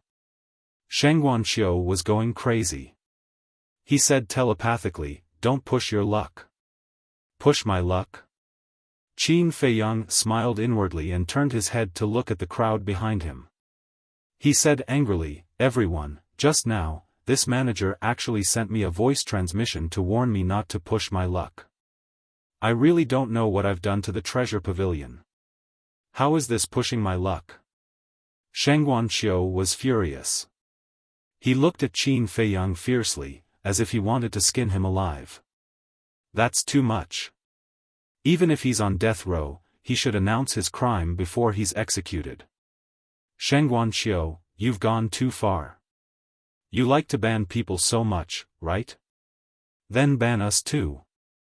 Even if you don't ban me, I won't come to the treasure pavilion anymore. This place makes me sick. It's disgusting. Everyone's faces were full of disdain. It's not like this, it's not like this. Sheng Guanxiu was anxious. The situation was getting out of hand. There was no way to end it. If it's not like this, then what is it? You have to give a reasonable explanation. You can't bully people just because the treasure pavilion is powerful. Qin Feiyang said. Sheng Guanxiu said to himself, can you stop talking? I'm begging you. You're the steward of the treasure pavilion, the disciple of the pavilion leader, and the sister of the tribunal leader. How can I let you beg me? But I just don't feel good. My sister, Fire Lotus, and my two subordinates were all kicked out by you. Qin Feiyang telepathically said. Can I apologize to you? If not, I'll compensate you for your loss. I just beg you to stop making trouble. Sheng Guanxiu said helplessly. Then do something. Do you need me to teach you how to apologize? Qin Feiyang sneered. Sheng Guanxiu gritted his teeth and glared at Qin Feiyang. He glanced at the crowd and said with a smile, everyone, it's my fault for not thinking things through. I apologize to Jiang Haotian and Jiang Huolian right now. After that, Sheng Guanxiu looked at Qin Feiyang and Jiang Haotian, bowed and said, I'm really sorry. Please forgive me. This, Qin Feiyang hesitated. He looked at the crowd behind him and asked, everyone, what do you think we should do? We'll do whatever you say. Anyway, we'll support you. Everyone shouted. Thank you for your love and respect. I, Jiang Haotian, deserve this. Please accept my bow. Qin Feiyang bowed and said. Brother Jiang, you're welcome. We're on the side of justice. We can't bend to evil forces like the treasure pavilion. Everyone laughed. Evil forces? Sheng Guanqiu's mouth twitched. Thank you, thank you. Actually, this is just a small matter. Since Sheng Guanqiu has apologized, let's be generous and forgive him. Qin Feiyang smiled and said. Brother Jiang's magnanimity is well deserved. I'm impressed. The crowd sighed and looked at him with admiration. You're flattering me. After all, humans are not saints. Who can be faultless? Qin Feiyang waved his hand and said with a smile. Seeing Qin Feiyang's humble attitude in front of the crowd, Sheng Guanqiu was about to go crazy. He said to himself, Are you done? Qin Feiyang turned and looked at Sheng Guanqiu with evil intentions. Sheng Guanqiu's heart skipped a beat. His attitude suddenly changed. He walked to Qin Feiyang and said with a smile, Young Master Jiang, it's too noisy outside. Let's go to the VIP room and talk. Qin Feiyang was stunned. He asked seriously, Is it appropriate for a nobody like me to go to your VIP room? Of course, of course. In the treasure pavilion, there's no difference in status. Once you enter the treasure pavilion, you're our distinguished guest. Sheng Guanqiu said with a flattering smile. Is that so? Qin Feiyang did not believe him. Of course, of course. Please come in. Miss Fire Lotus, please come in too. Sheng Guanqiu nodded and pushed the two of them into the treasure pavilion. Brother Jiang, I've heard a lot about you. Brother Jiang, can we have a few drinks together? I've admired you for a long time. The guests in the treasure pavilion were also very enthusiastic. Thank you, thank you. If there's a chance, I'll treat everyone to a drink.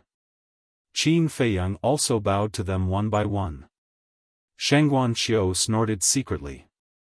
I didn't expect you to be so popular now.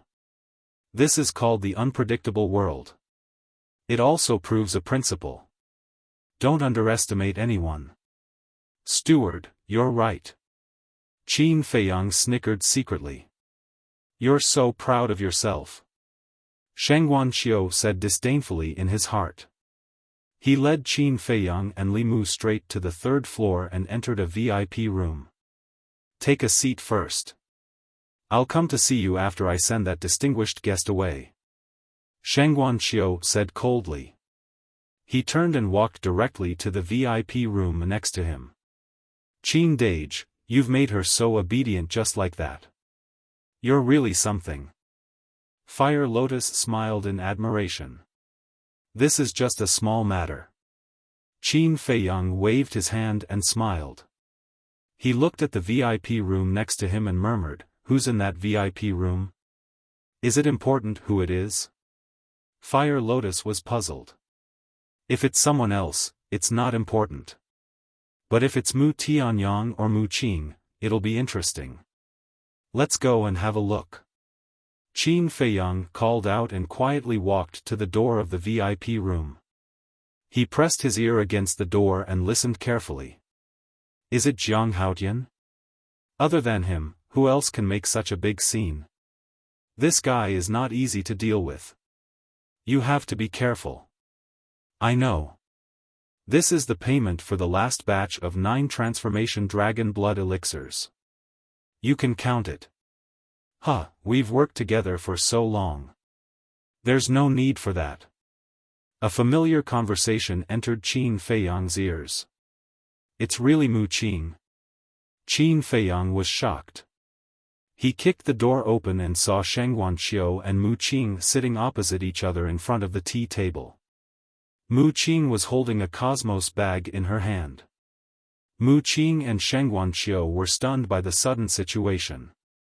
How could there be such a rude person? He didn't even knock on the door and just barged in. Sheng Guanqiu was angry. He stood up and was about to scold him. But at the same time, Qin Feiyang stepped forward and landed beside the tea table. He snatched the Cosmos bag from Mu Qing's hand. "Bastard, what are you doing?" Mu Qing came to her senses. She looked at the Cosmos bag in Qin Feiyang's hand and shouted angrily. Chapter 2043. Don't be nervous. I just want to see how much you've earned this time. Qin Feiyang smiled faintly. He lowered his head to check the heaven-earth pouch, and a hint of surprise appeared in his eyes. "I'll be a fool if I believe you." Mu Qing snorted secretly and went forward to snatch the heaven-earth pouch. Bang! Qin Feiyang did not even raise his head. He only waved his hand. Mu Qing immediately wailed and flew out like a meteorite, crashing into the chair beside her. With a crack, the chair shattered. Mu Qing also rolled on the ground in a sorry state. What? Sheng Guanqiu was stunned. It was only now that she noticed Qin Feiyang's cultivation. He was actually a perfected god of war. Mu Qing got up and stared at Qin Feiyang in shock. How long had it been?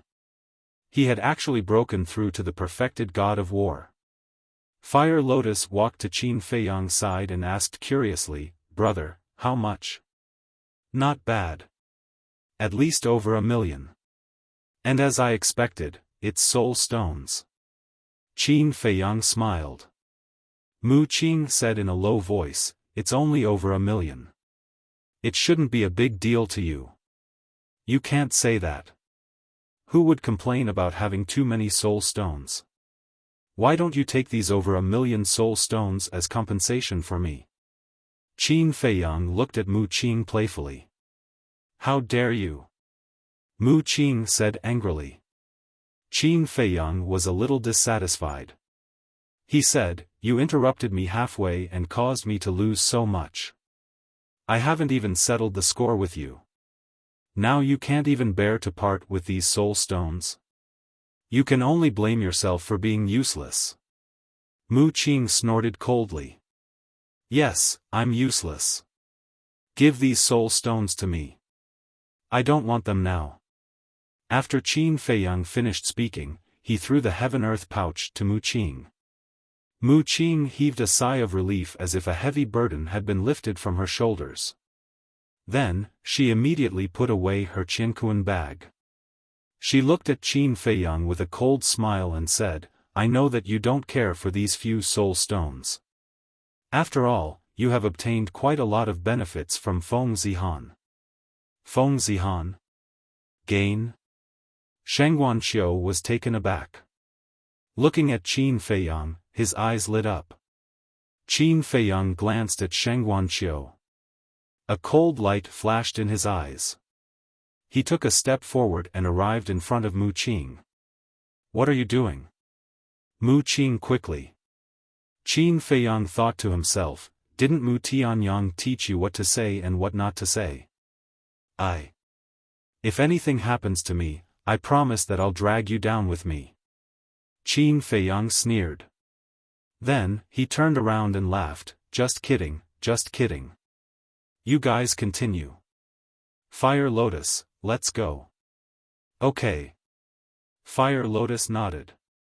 The two left the VIP room one after another. "This bastard," Mu Qing stared at Qin Feiyang's back. Her eyes were fierce. But at the same time, she felt helpless. Although she was now a war god, she could not catch up with this person no matter how hard she tried. Just now, she did not even have the courage to resist. Sheng Guanqiu looked at Mu Qing. Then, he waved his hand and closed the door. "Brother Mu, you said that Jiang Haotian gained a lot from Feng Zihan? Did he have a private deal with Feng Zihan, so he let Feng Wenhai go?" "I don't know. Ask him yourself. I have something to do. Goodbye." After Mu Qing finished speaking, she activated an altar and left without looking back. When the altar disappeared, Shang Guanqiu's eyes lit up. He turned and walked quickly out. Then, he entered the VIP room where Qin Feiyang and Fire Lotus were. Qin Feiyang and Fire Lotus sat at the tea table and looked at Shang Guanqiu with a smile. Shang Guanqiu closed the door and raised his eyebrows. "Are you here to take revenge on me?" Qin Feiyang was taken aback and said gloomily, "Do I look like such a petty person?" "Very much so." Shang Guanqiu snorted. "Tell me, what are you doing here?" Qin Feiyang smiled. "I'm here to ask. When are you going to cooperate with me?" "Cooperate with you? You can also refine the 9 transformation dragon blood elixir?" Shang Guanqiu asked. "Of course. I can do anything that Mu Tianyang can do." Qin Feiyang nodded. "What's the relationship between you two?" "Sometimes they look like friends, and sometimes they look like enemies who have no contact with each other." Shang Guanqiu frowned.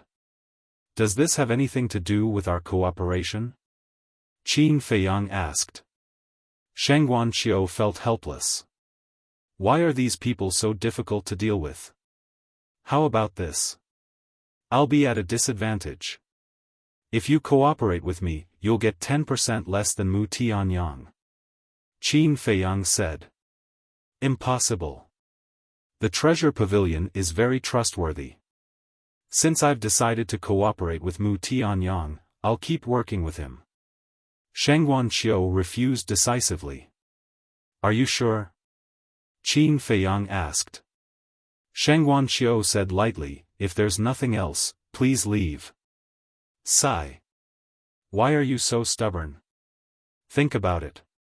You have nothing to do with Mu Tianyang, but I'm different. Your sister and I are partners now. That means we're on the same side. I really don't know what you're thinking when you don't want to cooperate with your own people. Qin Feiyang said helplessly. My sister is my sister, and I am me. Please don't confuse us. Besides, what kind of friend are you? You're just a pawn. Shang Guanqiu sneered. Shang Guanqiu, be careful. Fire Lotus stood up suddenly and stared at Shang Guanqiu, her eyes flashing coldly. Shang Guanqiu glanced at Fire Lotus indifferently and did not take it to heart. Pawn, Qin Feiyang muttered to himself. He stood up and patted Fire Lotus's shoulder gently.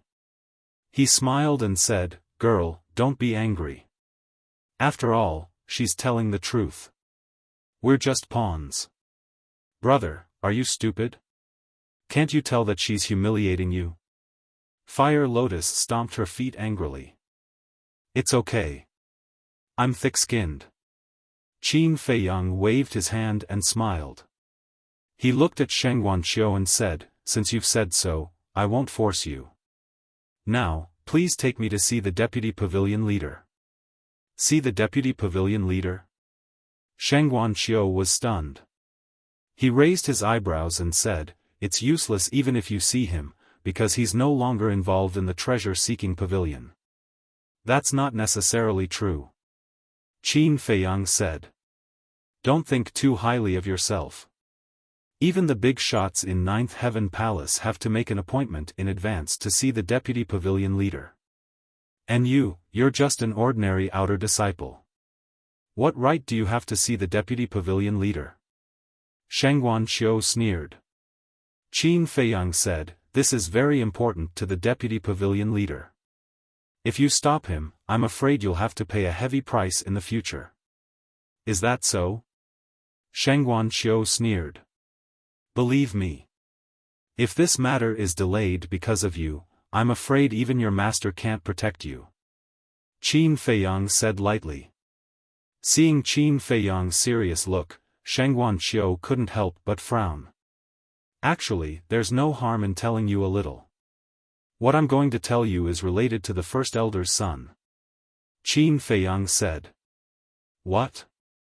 Shang Guanqiu's eyes trembled. The first elder's son. How could he be related to such a person? Qin Feiyang said with a smile, "Don't worry. Think about it carefully. I'll wait." He was silent for a long time. Sheng Guanqiu said in a low voice, "Wait a moment. I'll go and inform him first." "Go ahead." Qin Feiyang smiled. Sheng Guanqiu immediately turned around and hurried out. After watching Sheng Guanqiu leave, Fire Lotus turned to Qin Feiyang and said in surprise, "Qin Dage, are you thinking of, although the First Elder's son's death has nothing to do with the Deputy Pavilion leader, the First Elder killed his way into the treasure hall because of this matter. I think the Deputy Pavilion leader won't be able to let it go. Now, when I tell him that I know the truth, how do you think he'll react?" Qin Feiyang transmitted his voice. Fire Lotus said, "Of course he'll find the real culprit and prove his innocence." "Yes. This is something we can use." Qin Feiyang nodded. Huolian came to a sudden realization. She sized up Qin Feiyang and sent a sound transmission, "You seem to have a well-thought-out plan. Did you already plan this when you learned the truth from Guiyong? You can say that. After all, the situation is getting worse. On one hand, we have to deal with Feng Yuan. On the other hand, we have to be careful of Shengguan Fenglan and the First Elder. And this Deputy Pavilion leader is not only in a high position, but also very powerful. If we can stand with him, it will be of great help to us." Qin Feiyang sighed. "That's true." Fire Lotus nodded. About half an hour passed. Sheng Guanqiu finally returned. He stood at the door and bowed. "Please come in." As he finished speaking, a white-haired old man limped into the VIP room with a cane. Qin Feiyang and Fire Lotus exchanged a look and hurriedly got up. Sheng Guanqiu entered the VIP room and looked at Qin Feiyang and Fire Lotus. "This is the Deputy Pavilion leader of the Treasure Hall. Greetings, Senior." Qin Feiyang and Fire Lotus bowed. "No need to be so polite. Sit down and talk." The Deputy Pavilion leader smiled hoarsely. His old face looked very kind. Qin Feiyang and Fire Lotus returned to their seats. The Deputy Pavilion leader walked to the side of the tea table and put down his cane. Then, with Sheng Guanqiu's help, he slowly sat opposite Qin Feiyang. Qin Feiyang glanced at the Deputy Pavilion leader's lame leg and said suspiciously, "Senior, your leg, Jiang Haotian, don't be rude." Sheng Guanqiu immediately shouted, "It's okay." The Deputy Pavilion leader waved his hand at Sheng Guanqiu and smiled. The Deputy Pavilion leader of the Treasure Hall is actually a lame man. It's normal for you to be surprised. Qin Feiyang cupped his hands and said, "Senior, I didn't mean to offend you. Please forgive me. It's okay. Let's get down to business." The Deputy Pavilion leader smiled. This, Qin Feiyang looked at Sheng Guanqiu. Sheng Guanqiu frowned. He was obviously afraid of being overheard by her. The Deputy Pavilion leader could tell. He smiled hoarsely and said, "Miss Qiu, you can leave first." "Sir, this," Sheng Guanqiu was a little worried.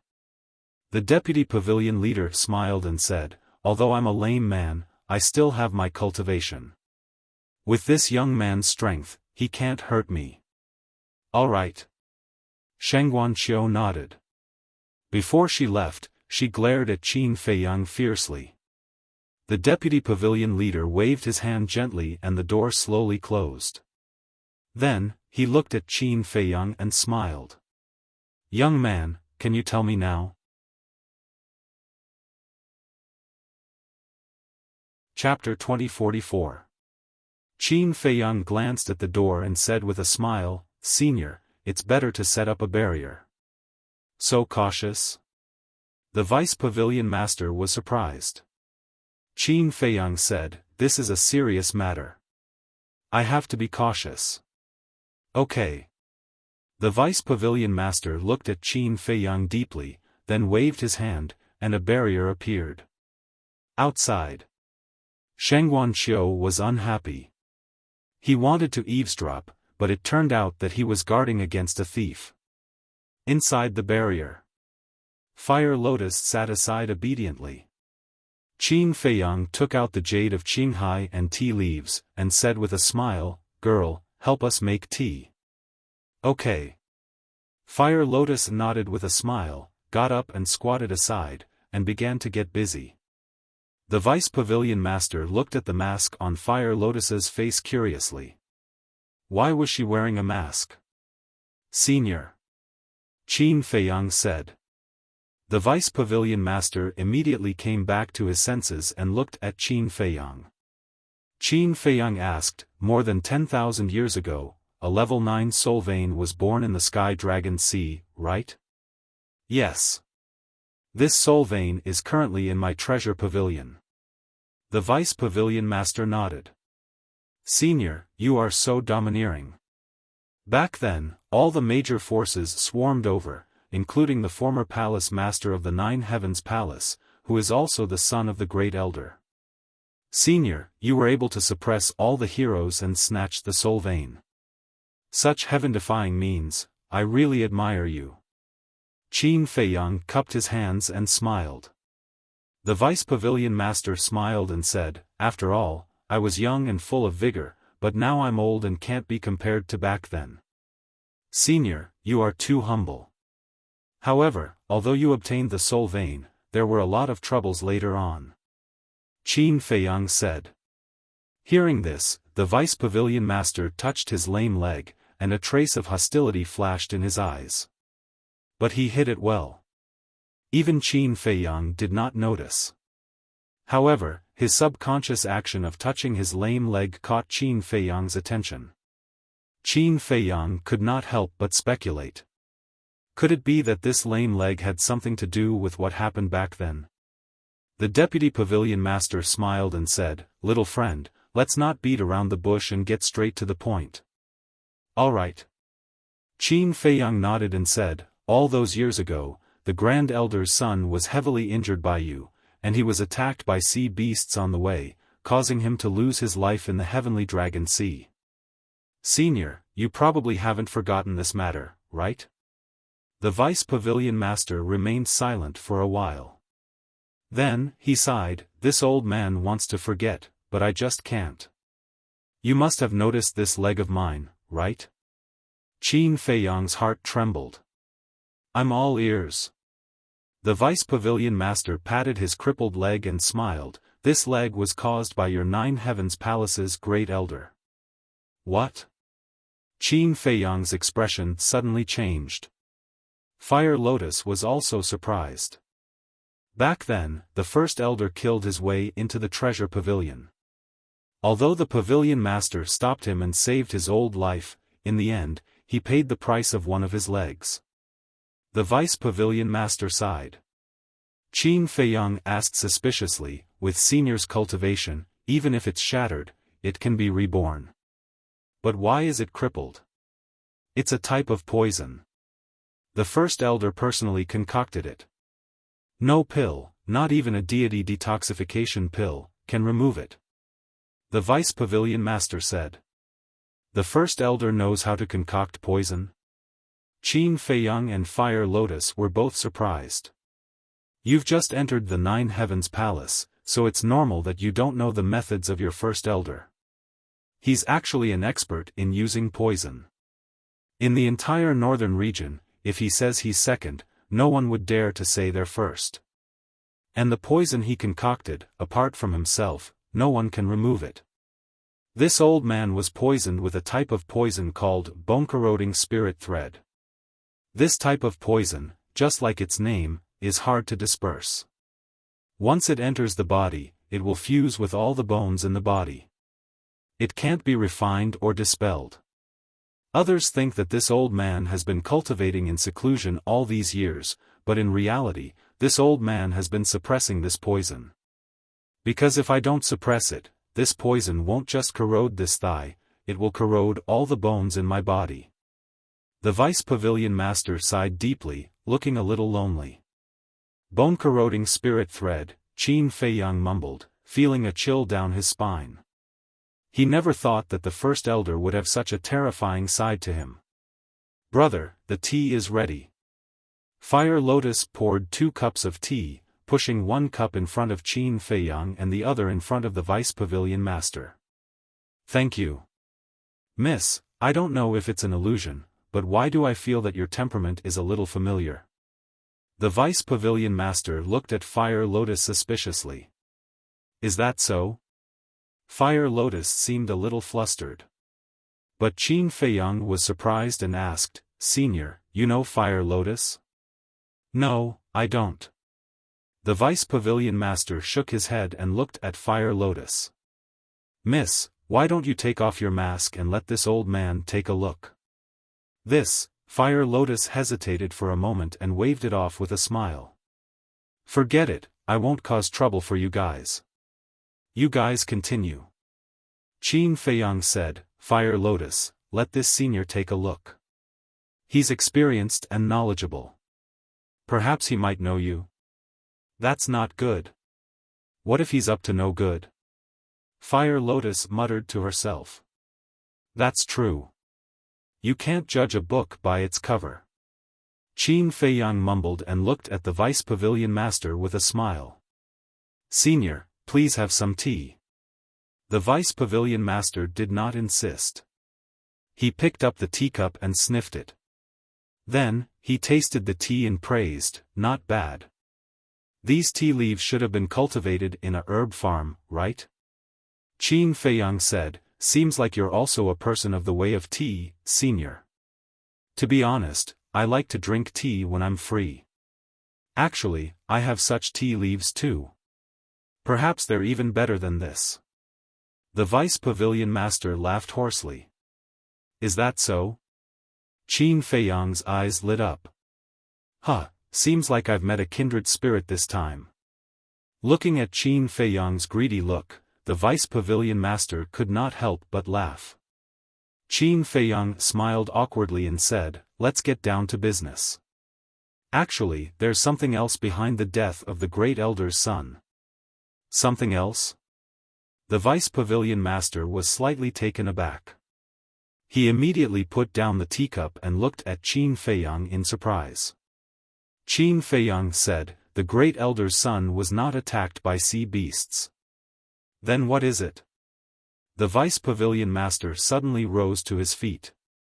His slightly cloudy eyes instantly became extremely spirited. There was even a terrifying sharpness in them. It's Feng Yuan. He secretly killed the Great Elder's son. He also killed all the people who came with him. Qin Feiyang said. What? The Vice Pavilion Master was stunned. Qin Feiyang did not speak again. While drinking tea, he patiently waited for the Vice Pavilion Master to calm down. Because no one would be able to calm down when they suddenly heard such news. Feng Yuan, why would it be him, why would he do this? The Vice Pavilion Master murmured. His old face was full of disbelief. After a long time, the Vice Pavilion Master finally calmed down and slowly returned to his seat. He looked up at Qin Feiyang and frowned slightly. Qin Feiyang said, Senior, are you thinking that I have a grudge against Feng Yuan, so I fabricated such a rumor and asked you to help me deal with him? In other words, I'm borrowing a knife to kill him. You even know what I'm thinking. Little friend, your insight is really amazing. The Vice Pavilion Master laughed. Senior, you flatter me. If it were me, I would think the same, so it's not difficult to guess. Qin Feiyang said. The Vice Pavilion Master said with a smile, then, little friend, please show me strong evidence. Qin Feiyang asked, does Guiyong count? Guiyong? The Vice Pavilion Master frowned. Guiyong is Feng Yuan's confidant, but now he's under my control. I learned this from him. Qin Feiyang said. Yes. There is such a person. I heard that this time, you were able to fight back against Feng Wenhai because of him. The Vice Pavilion Master nodded in realization and asked, Then does he have solid evidence in his hands? No solid evidence. But I peeked into Guyong's inner thoughts, and he didn't lie at all. Qin Feiyang said. No solid evidence. The Vice Pavilion Master pondered for a moment and shook his head. Little friend, if you say that there's no solid evidence, it's just your one-sided story. How do you expect me to believe you? I know that these words alone can't make you believe me. But I can help you look for evidence. Qin Feiyang said with a smile. Help me look for evidence? The Vice Pavilion Master was stunned and said with a smile, Little friend, if I may offend you, I don't think you're such a kind person. Of course. Who would be so free to meddle in other people's business? Moreover, the target this time is Feng Yuan, and it has something to do with the First Elder. Qin Feiyang said. Quite direct.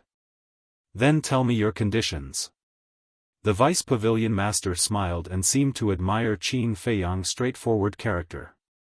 First, I hope that you can help me at critical moments in the future. Second, cancel the cooperation with Mu Tianyang and let Shengguan Qiu work with me. Third, the deal between me and Shengguan Qiu must be in soul stones. These are the conditions of this junior. Qin Feiyang said. This, the Vice Pavilion Master hesitated. Qin Feiyang said with a smile, I believe that these three conditions are not difficult for you. The second and third conditions are not difficult either. I know a little about the cooperation between Little Qiu and Mu Tianyang. Since you've made such a request, it means that you also have the 9 Chu Yellow Dragon Pill and the 9 Transformation Dragon Blood Pill. So it doesn't matter who I work with. But the first condition is a little difficult for me. You know that I have a grudge with the First Elder. If I help you, the First Elder will be unhappy. I don't care. After all, he won't dare to do anything to me now. But you're different. You're a disciple of the 9th Heaven Palace. If he wants to make things difficult for you, you'll have a hard time in the 9th Heaven Palace. The Vice Pavilion Master said. To be honest, I'm already having a hard time in the 9th Heaven Palace. Otherwise, I wouldn't have come to you. Qin Feiyang smiled bitterly. What do you mean? The Vice Pavilion Master looked at him curiously. This, on the contrary, Qin Feiyang hesitated.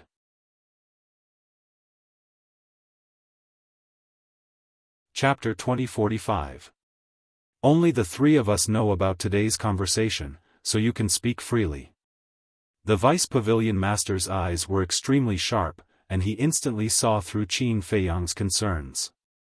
And his friendly tone was irresistible.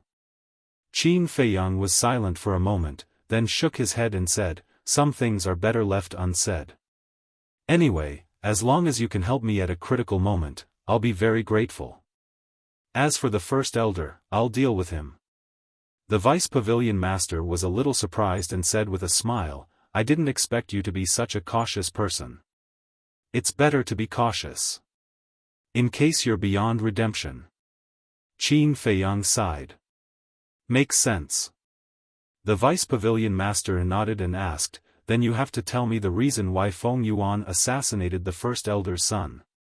I can tell you. It's because of power and status.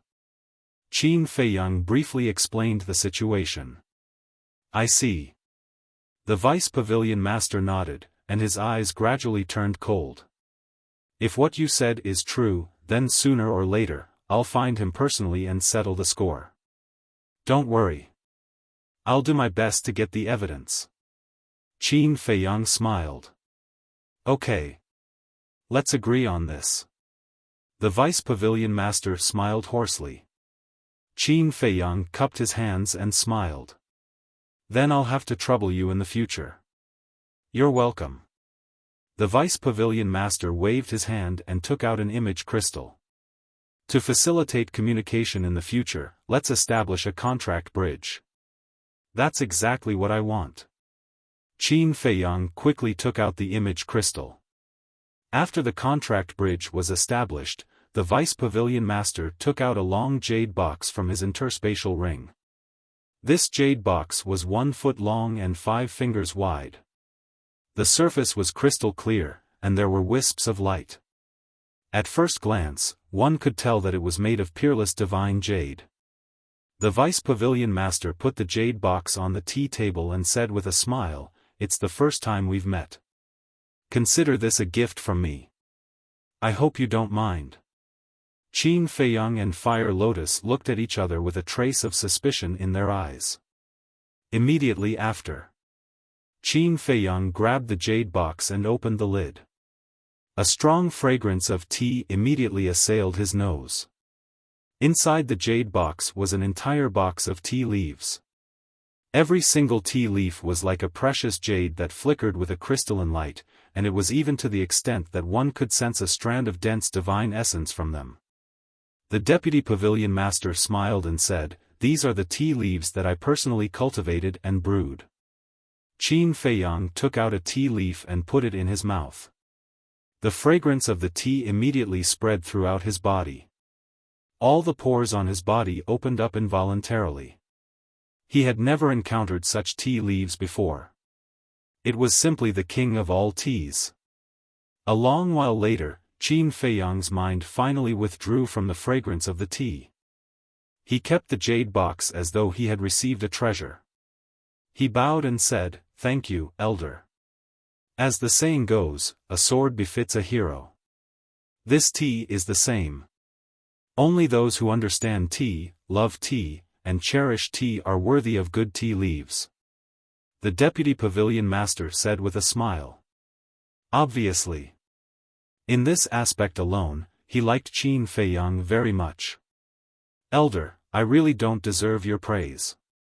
I will definitely cherish it. Since the matter has been settled, I will take my leave first." Qin Feiyang cupped his hands and said. Fire Lotus also put away the beauties of Qinghai. "Take your leave." The Deputy Pavilion Master was slightly taken aback. He asked suspiciously, "Aren't you going to talk about the cooperation with Miss Zhou?" "Of course, we will talk about it. But now is not the time," Qin Feiyang said with a playful smile. "You little brat," the Deputy Pavilion Master shook his head and said with a smile, "Well, you young people can deal with your own affairs. I only have one request. Don't make things too difficult for her." "I won't. Don't worry. Then I will take my leave first," Qin Feiyang said. "Take care." The Deputy Pavilion Master nodded. Qin Feiyang immediately opened an altar and left with Fire Lotus. What an interesting young man. The Deputy Pavilion Master shook his head and smiled. Then he lowered his head and muttered to himself. Was this matter really related to Feng Yuan? On the stairway to heaven, Qin Feiyang and Fire Lotus walked side by side. "Not only did the negotiation end smoothly, but I also got a box of good tea. This trip was not in vain." Qin Feiyang was full of smiles. "Look at how happy you are. I don't believe that the tea leaves he gave can be compared with a divine artifact." Fire Lotus pursed her lips. "You don't understand. Even if you give me a peak-level divine artifact, I won't exchange these tea leaves," Qin Feiyang said with a smile. "Is it that exaggerated?" Fire Lotus was stunned. "It's not exaggerated at all." Qin Feiyang shook his head. "Anyway, I don't understand." Fire Lotus shook her head and suddenly frowned. Looking at Qin Feiyang, she said, "Brother, I suddenly thought of something. You go back first." "What is it?" Qin Feiyang stopped and looked at Fire Lotus suspiciously. "It's a private matter. Don't worry about it." Huolian giggled and ran down without looking back. "This girl," Qin Feiyang shook his head helplessly and quickly disappeared into the 9th Heaven Palace. Treasure Pavilion. VIP Room. The Deputy Pavilion Master was still sitting alone at the tea table, his brows knitted together. Swish! Suddenly, A figure appeared. It was Fire Lotus. The deputy pavilion master looked up at Fire Lotus and asked suspiciously, "Little girl, is there anything else?" "Little girl," Fire Lotus lowered her head and murmured. She suddenly looked up at the deputy pavilion master. Her cold eyes emitted a great sense of oppression. "Little girl, what do you mean?" The deputy pavilion master was shocked. Fire Lotus did not answer. She slowly took off her mask. "What?" Looking at Fire Lotus's face, the deputy pavilion master's face suddenly changed. He exclaimed, "How could it be you?" Fire Lotus put on her mask again and said, "If you know it's me, then you should know that Jiang Haotian did not lie to you." The deputy pavilion master looked at Fire Lotus in a daze. After a long time, he came to his senses and said, "May I ask, who is Jiang Haotian?" "That's not a question you should ask. You just need to know that you will do whatever he says." Fire Lotus said coldly. "Okay." The deputy pavilion master nodded. "By the way, warn Shengguan Qiu not to take advantage of me. It won't do her any good. Also, don't tell anyone about my appearance." After saying that, Fire Lotus immediately opened the altar and turned to leave. The deputy pavilion master hurriedly got up to see her off. After the altar disappeared, he returned to his seat, and his entire body sank into a sense of powerlessness. "I didn't expect it to be her. Who on earth is this Jiang Haotian? Why is she protecting him by his side?" At this moment, the deputy pavilion master had too many questions in his mind. "Girl Qiu, come in." Suddenly, he shouted. The door opened. Shengguan Qiu walked in and asked suspiciously, "Have they all left?" "Yes." The deputy pavilion master nodded. He picked up his walking stick and stood up. He looked at Shengguan Qiu and said in a low voice, "Terminate the cooperation with Mu Tianyang immediately." "What?" "Sir, the cooperation has been agreed upon long ago. How can we terminate it? Won't this damage the reputation of the treasure pavilion?" Shengguan Qiu said hurriedly. "That's not important. After terminating the cooperation with Mu Tianyang, go find Jiang Haotian personally. You must make him agree to cooperate with the treasure pavilion." The deputy pavilion master said. This, Shengguan Qiu was completely dumbfounded. "Also, whatever Jiang Haotian needs in the future, you must satisfy him unconditionally. Girl Qiu, I'm not joking with you this time. You must do as I say. Do you understand?" The deputy pavilion master said. "Yes." Shengguan Qiu nodded. He was a little dizzy. What was going on? Late that night, two uninvited guests barged into Qin Feiyang's cave abode angrily. But there was no one in the cave abode. One of them glanced at the cave abode and shouted, "Jiang Haotian, I know you're in the castle. Get out." Swoosh! Qin Feiyang appeared out of thin air. He looked at the two people in front of him and said with a smile, "You two are in a good mood today. You actually have time to come here to play. Are you bored in the inner sect and want to experience life in the outer sect?" The two people were none other than Mu Tianyang and Mu Qing. "Stop pretending. Why did Shengguan Qiu terminate the cooperation with us? Don't tell me. It has nothing to do with you." Mu Qing said angrily. "So soon?" Qin Feiyang was surprised. He thought that the deputy pavilion master would think about it for a while. He did not expect that he would immediately terminate the cooperation with Mu Tianyang. Mu Qing pointed at Qin Feiyang angrily and looked at Mu Tianyang. "Master, did you see that? It's him." Qin Feiyang raised his eyebrows and said, "Don't point. Be careful or I'll chop off your dog paw." Hearing that, Mu Qing instinctively shrank back. Mu Tianyang frowned and said, "Qin Feiyang, what do you mean? Do you still need to ask?" Of course I'm taking revenge for that arrow. Qin Feiyang said. Despicable. Mu Tianyang snorted coldly.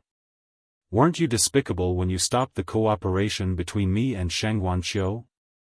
Qin Feiyang sneered. Yes. I admit that we were in the wrong first, but you don't have to be so ruthless. My cooperation with Sheng Wanqiu has just gotten on the right track, and you're doing this. Can't you wait for me to earn more soul stones? Mu Tianyang frowned.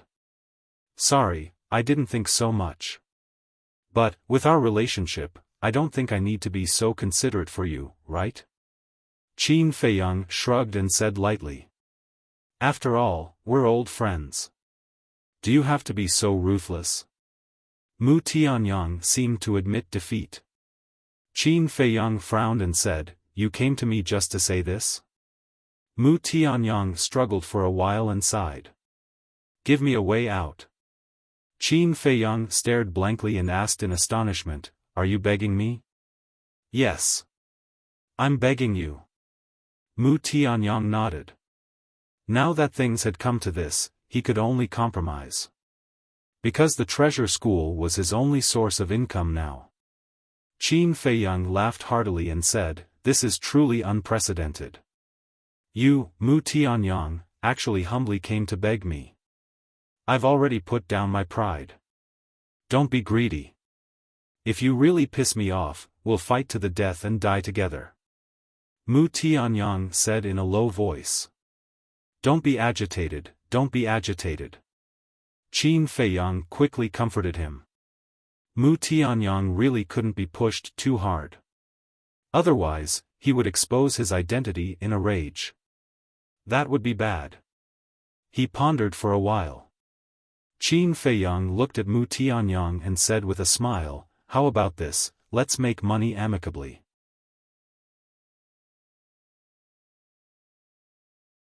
Chapter 2046. Harmony breeds wealth. Mu Tianyang and Mu Qing looked at each other. Mu Tianyang looked at Qin Feiyang suspiciously and asked, How?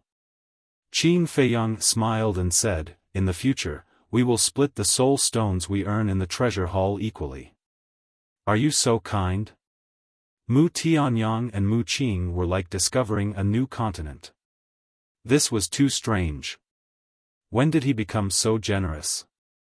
Qin Feiyang smiled faintly and said, Of course not. I have conditions. I knew it. Mu Qing muttered and asked, What conditions? Help me deal with Feng Yuan. In addition, isn't the resource hall recruiting people this time? Let's go in together. Qin Feiyang looked at Mu Tianyang and said. Mu Qing's face changed, and hurriedly said to Mu Tianyang, Ancestor, you can't do that. Mu Tianyang frowned. Qin Feiyang's purpose was already very obvious. He wanted to drag him down completely. Qin Feiyang said, I won't force you. Take your time to think about it. Ancestor, Mu Qing was burning with anxiety. If he really agreed to Qin Feiyang, it would be blatantly going against Feng Yuan. At that time, Feng Yuan would definitely not let them go. A moment passed. Mu Tianyang sighed and said, You can't have both the bear's paw and the fish. Okay, I promise you. Haha, happy cooperation. Qin Feiyang stretched out his hand and laughed.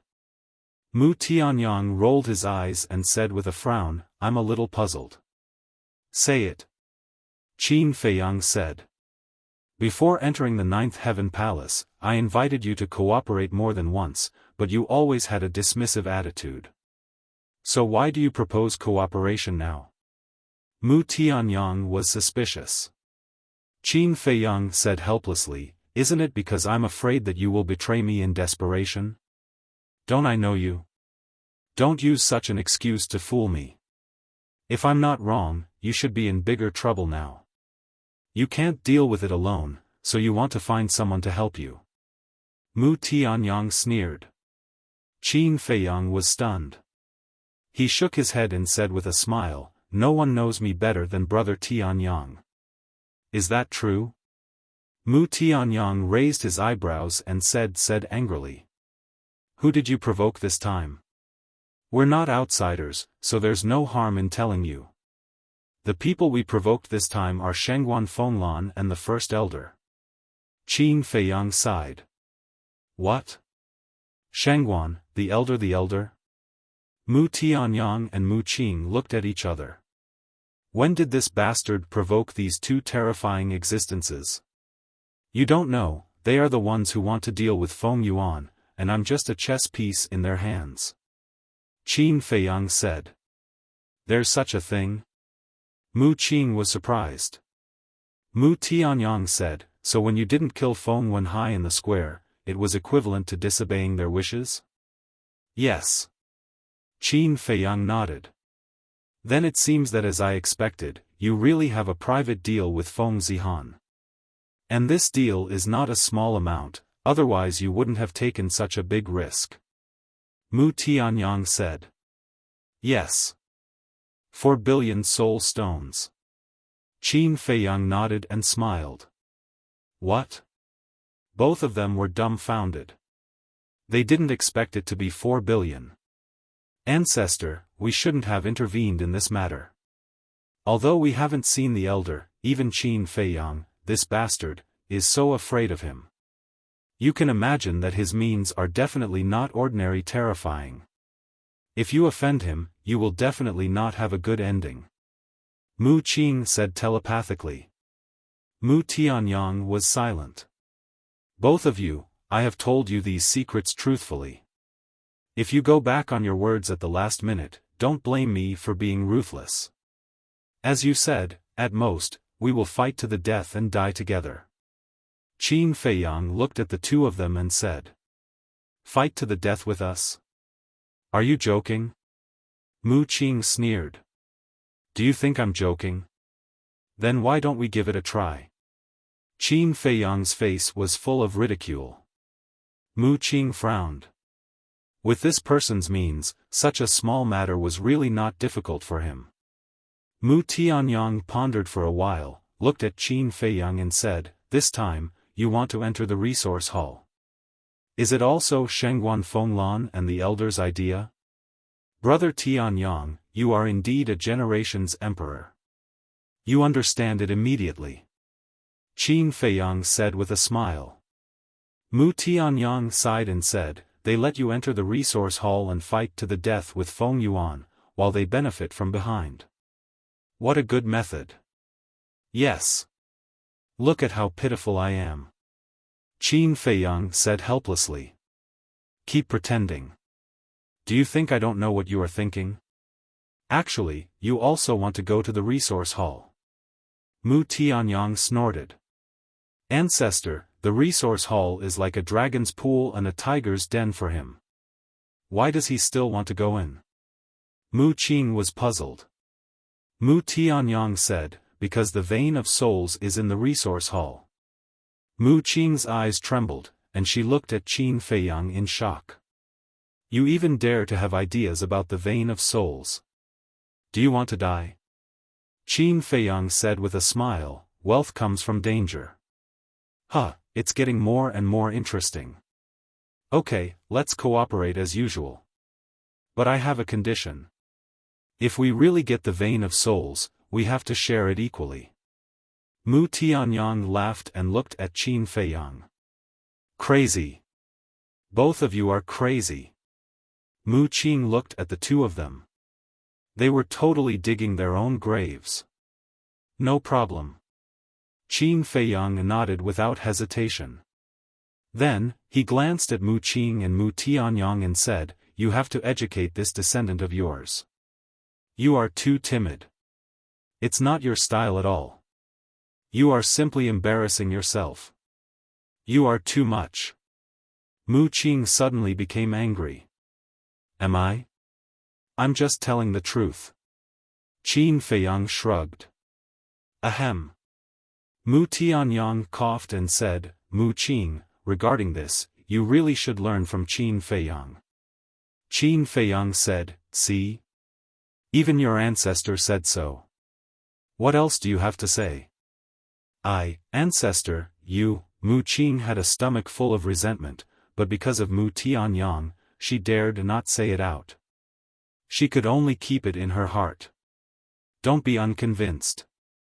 You and Qin Feiyang are real peers. But look at Qin Feiyang. His words and actions are so steady and mature. Look at you. You are like a child. You are not at the same level at all." Mu Tianyang scolded mercilessly. Yes. I will work hard to improve myself. I will learn from him." Mu Qing nodded repeatedly. After being scolded by Mu Tianyang, she really felt a little ashamed. She felt that she was indeed very different from Qin Feiyang. "It's good that you know your shortcomings." Mu Tianyang smiled with relief. Looking at Qin Feiyang, he stretched out his hand and said with a smile, "Okay, I wish us a happy cooperation." Happy cooperation. Qin Feiyang also stretched out his hand and shook it tightly. Mu Qing looked at the two of them with a trace of a smile in her eyes. Once these two people reached an agreement, it was destined to set off a storm. Qin Feiyang let go of his hand and said with a smile, "Since we have reached an agreement, let's divide the soul stones." Divide the soul stones? The two of them were stunned. Yes. Didn't you get more than 1,000,000 soul stones from the treasure house during the day? Qin Feiyang said. Mu Tianyang's face darkened. Even before the cooperation? Mu Qing also looked at Qin Feiyang with disdain. She had never seen such a shameless person. Suddenly, he rolled his eyes and looked at Qin Feiyang mockingly, saying, "Sure, we can divide the 1,000,000 soul stones, but shouldn't you also take out the 4,000,000,000 soul stones you got from Feng Zihan and let us divide them?" Qin Feiyang's mouth twitched.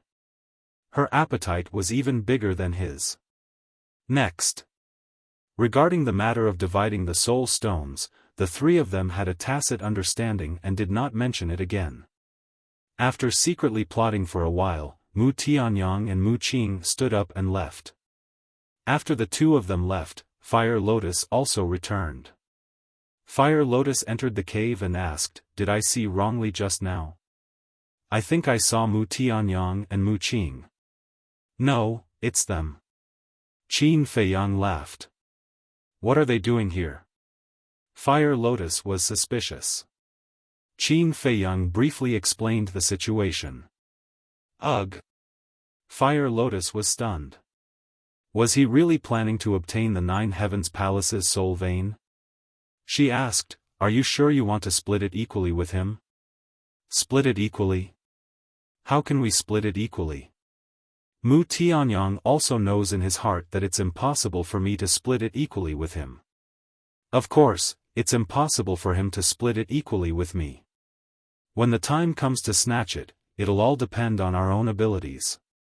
But there are some things that only you know. There's no need to expose them." Qin Feiyang laughed. Fire Lotus heard this and was speechless. "Are you tired of scheming against each other like this?" "It's tiring. But there's no other way.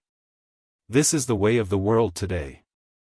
Qin Feiyang shook his head and smiled, asking curiously, "Where have you been all day?"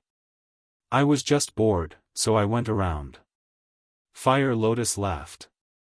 Qin Feiyang helplessly said, "If you're bored, you can cultivate. Aren't you just wasting your time?" Yes. I'll definitely work hard in the future." "Right, when are we going to report to the inner sect?" Fire Lotus asked. Qin Feiyang thought for a bit and said, "Tomorrow morning. Help me inform Hui." Fire Lotus said, "I've asked around. Actually, we don't need to stay in the inner sect." "What do you mean?" Qin Feiyang was startled and asked suspiciously. Fire Lotus said, "We can be like senior brother Feng Zi and go to the inner sect to register, then continue to stay in the outer sect." "There's such a thing?" Qin Feiyang was surprised. "Normal people definitely can't, but you're an exception." You're now a famous person in our Nine Heavens Palace. Who dares to force you? Fire Lotus covered her mouth and laughed. You're teasing me too? Qin Feiyang helplessly glanced at Fire Lotus and said, since we're already here, let's just take things as they come. Since we're going to the inner sect, then let's go. The next day. The sun slowly rose from the horizon. Early morning. Qin Feiyang also called Qin Rushuang out. After all, Qin Rushuang was now a disciple of the Nine Heavens Palace. It wouldn't be right if he didn't go there personally. After this period of seclusion, Qin Rushuang had also stepped into the advanced war god realm and was not far from the perfect war god realm. After tidying up, the three of them walked out of the cave. After Hua Yi came out, they flew towards the inner sect together. Brother Jiang, Sister Rushuang, your speed is a bit fast. How long has it been since you entered the Nine Heavens Palace? It seems like it's only been a little over a month. You actually broke through 2 small realms consecutively? Hua Yi noticed Qin Feiyang and Qin Rushuang's cultivation and was tongue-tied.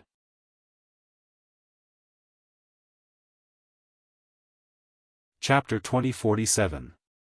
Hearing Hua Yi's words, Qin Feiyang and Qin Rushuang looked at each other and realized that something was wrong. Their cultivation had indeed improved too quickly. In just a month, they had broken through 2 small realms. Even if they had enough soul stones, it was impossible. If this were to spread, it would definitely arouse suspicion. Qin Rushuang said telepathically, why don't we hide our cultivation? I'm afraid it's too late now. Qin Feiyang mumbled. Yesterday, he had openly entered Sky Dragon City. His cultivation must have been exposed. Qin Rushuang frowned and said, if someone asks, how should we answer? This, Qin Feiyang was a little hesitant. Hua Yi asked, Brother Jiang, did you take some divine elixir? Divine elixir? Qin Feiyang was slightly stunned. He looked at Hua Yi speechlessly and said, will you give it to me? I don't have such an elixir. Hua Yi laughed. That's right. How can there be such an elixir in this world? Now that things have come to this, I won't hide it from you. Actually, our cultivation has always been between perfect and advanced war god. Qin Feiyang said calmly. What do you mean? Hua Yi was stunned. What I mean is, we have always hidden our cultivation. As for the reason, it's naturally because we want to keep a low profile.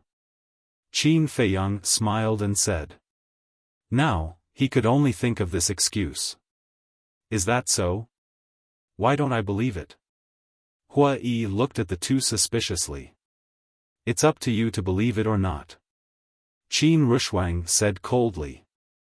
Hua Yi laughed dryly and turned to Fire Lotus. He asked, Sister Fire Lotus, don't tell me you're also hiding your cultivation? Guess. Fire Lotus smiled mockingly. How can I guess? Hua Yi was extremely helpless. Qin Feiyang glanced at Hua Yi and said with a smile, Brother Hua, don't be so surprised. Actually, you're also hiding your cultivation. Me? No, no. I am a true great success war god. That's not right. After these days of seclusion, I've also broken through to the perfect war god realm. Hua Yi waved his hands. He released a bit of his aura, he really was a perfect war god. But Qin Feiyang and the others didn't believe that this was Hua Yi's true strength.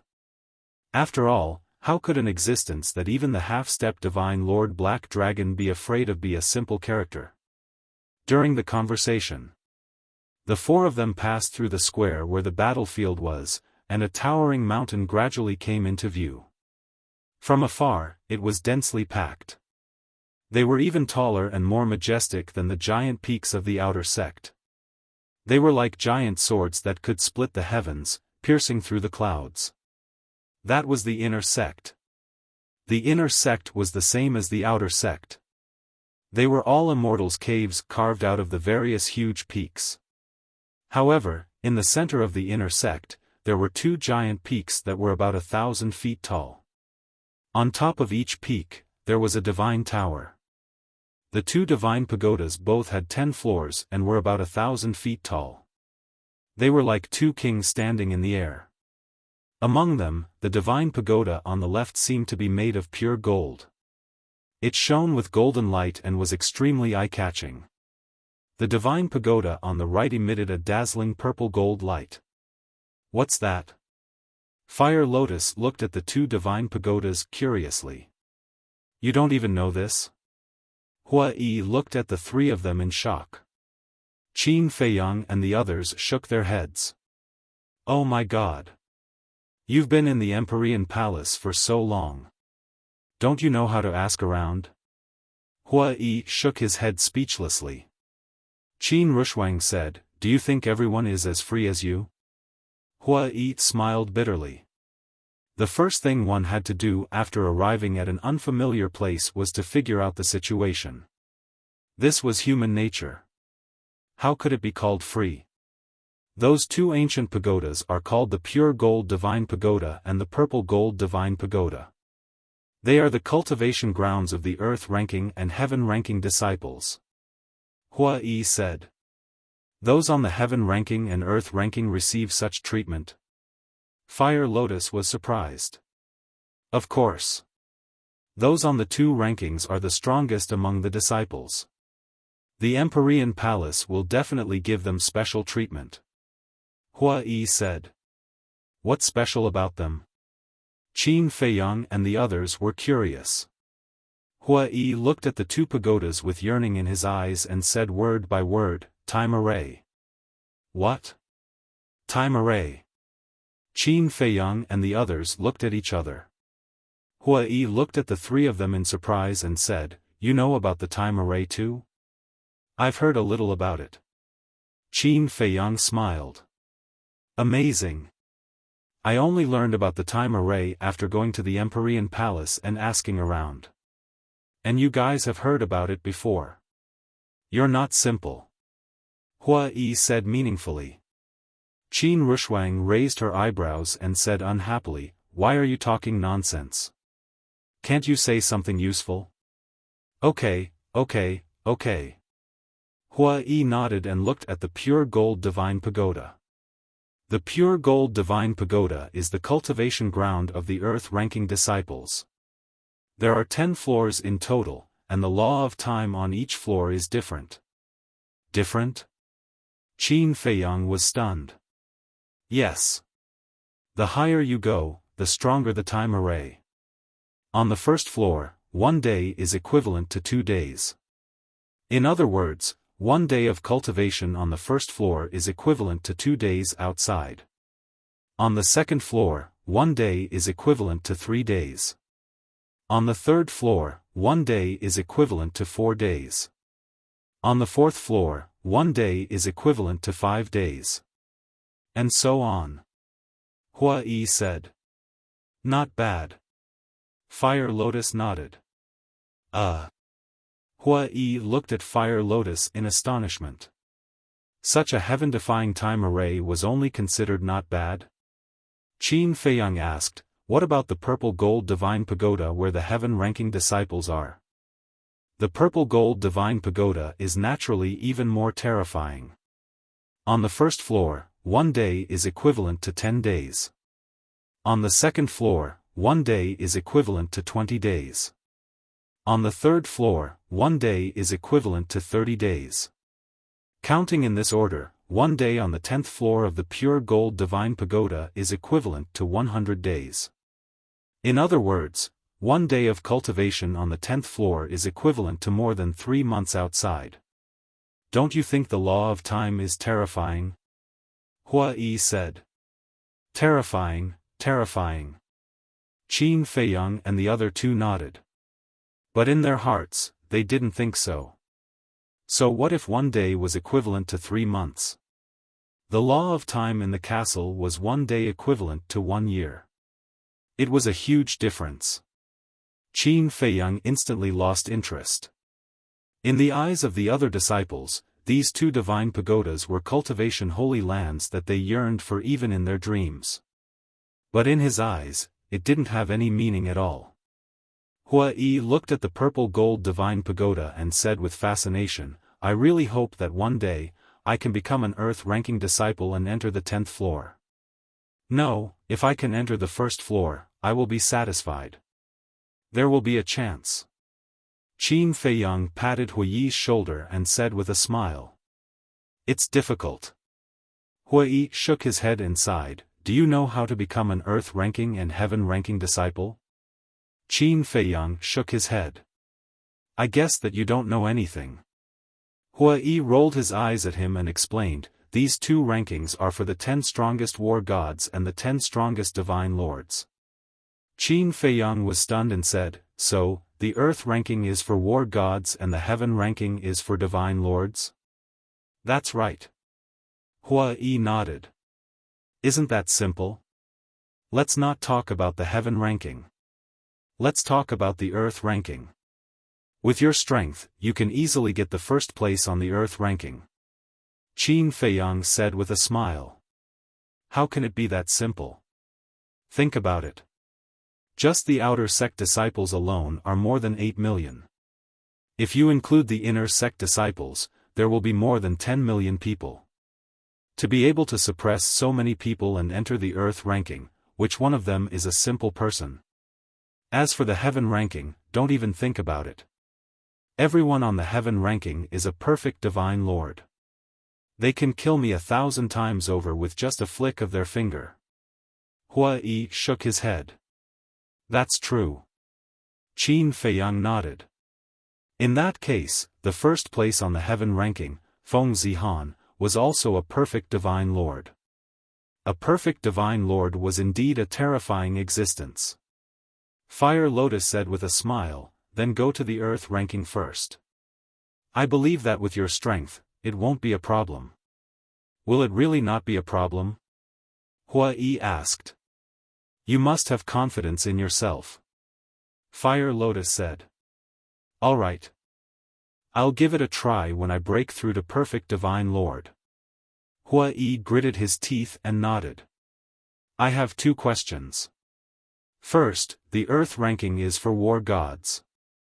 In other words, only war gods can enter the earth ranking. Then, what will happen to the disciples on the earth ranking after they break through to divine lord? Will they continue to dominate the earth ranking? Or will they be removed from the earth ranking? Second question, the heaven ranking is for divine lords. Then, how will the disciples on the earth ranking be arranged when they break through to a higher realm? Qin Rushuang looked at Hua Yi and asked suspiciously. First question, as long as a disciple breaks through to divine lord, no, a half-step divine lord, they must immediately leave the earth ranking and return to the status of a normal disciple. Because the earth ranking exists to encourage the disciples of war gods to work hard in their cultivation. Therefore, it can't be occupied by one person forever. Of course. In the past, there were many people who kept their cultivation at perfect divine lord and didn't break through to the earth ranking just to receive more soul stones. After all, the lowest amount of soul stones a disciple of the earth ranking receives every month is 10,000. To them, it's a considerable amount of income. As for the disciples of the heaven ranking, once they break through to divine lord and break through to a higher realm, they will enter a mysterious place. This place is called the Heavenly Palace. Hua Yi said. Heavenly Palace? Qin Feiyang and the other 2 were stunned. What was this place? It said that the Heavenly Palace is directly managed by the Palace Master and the Vice Palace Master. But I heard that the Heavenly Palace isn't in Jiutian Palace. Hua Yi frowned. Not in Jiutian Palace? Qin Feiyang was surprised and asked, then where is the Heavenly Palace? I didn't find out. It seems that the Heavenly Palace is a secret in Jiutian Palace. Hua Yi shook his head. Heavenly Palace, Qin Feiyang mumbled. Only disciples above Divine Lord could enter. This kind of mysterious place really made people curious. We're here. Hua Yi raised his head and looked ahead. His gaze locked onto a sword peak not far away and he smiled. Qin Feiyang and the other two looked over and saw a large hall on top of the sword peak. On top of the hall, there were 3 big words. Inner Sect Duty Hall. Hua Yi suddenly transmitted his voice, "You guys have to be careful." His tone was very serious. "What's wrong?" Qin Feiyang and the other two were suspicious. "This inner sect elder is called Jin Yunchang. He is Jin Fatso's father and Feng Yuan's son-in-law." Hua Yi thought. Feng Yuan's son-in-law? Enemies are really bound to meet on a narrow road. Qin Feiyang mumbled.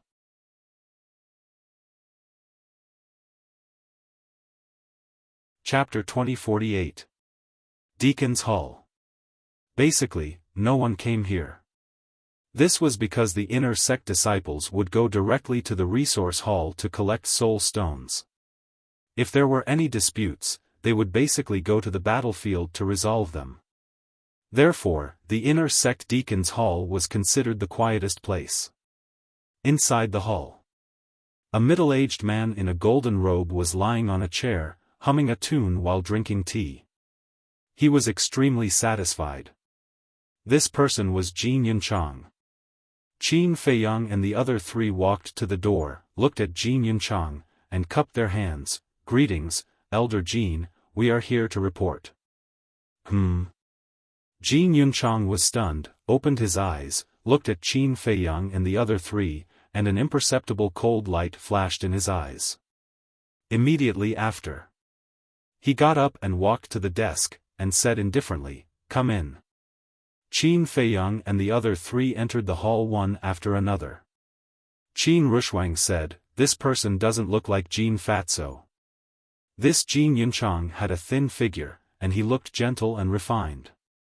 Jin Fatso, on the other hand, was fat all over. Hua Yi secretly laughed, "You haven't seen Jin Fatso's mother." "What do you mean?" Qin Rushwang was suspicious.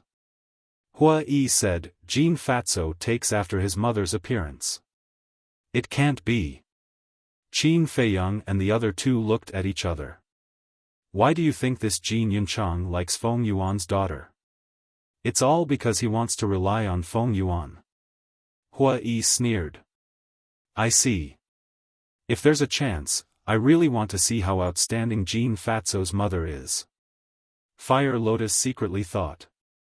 When the 4 of them walked to the desk, Jin Yunchang said, "Jiang Haotian, Jiang Rushwang, Jiang Fire Lotus, Hua Yi, right?" "Yes." The 4 of them nodded. Wasn't this asking the obvious? As Feng Yuan's son-in-law, how could he not know them? Jin Yunchang said, "Give me your original identity token." Qin Feiyang and the other 3 took out their tokens and handed them to Jin Yunchang. Jin Yunchang glanced at them one by one, then waved his hand, and the 4 tokens shattered. Following closely.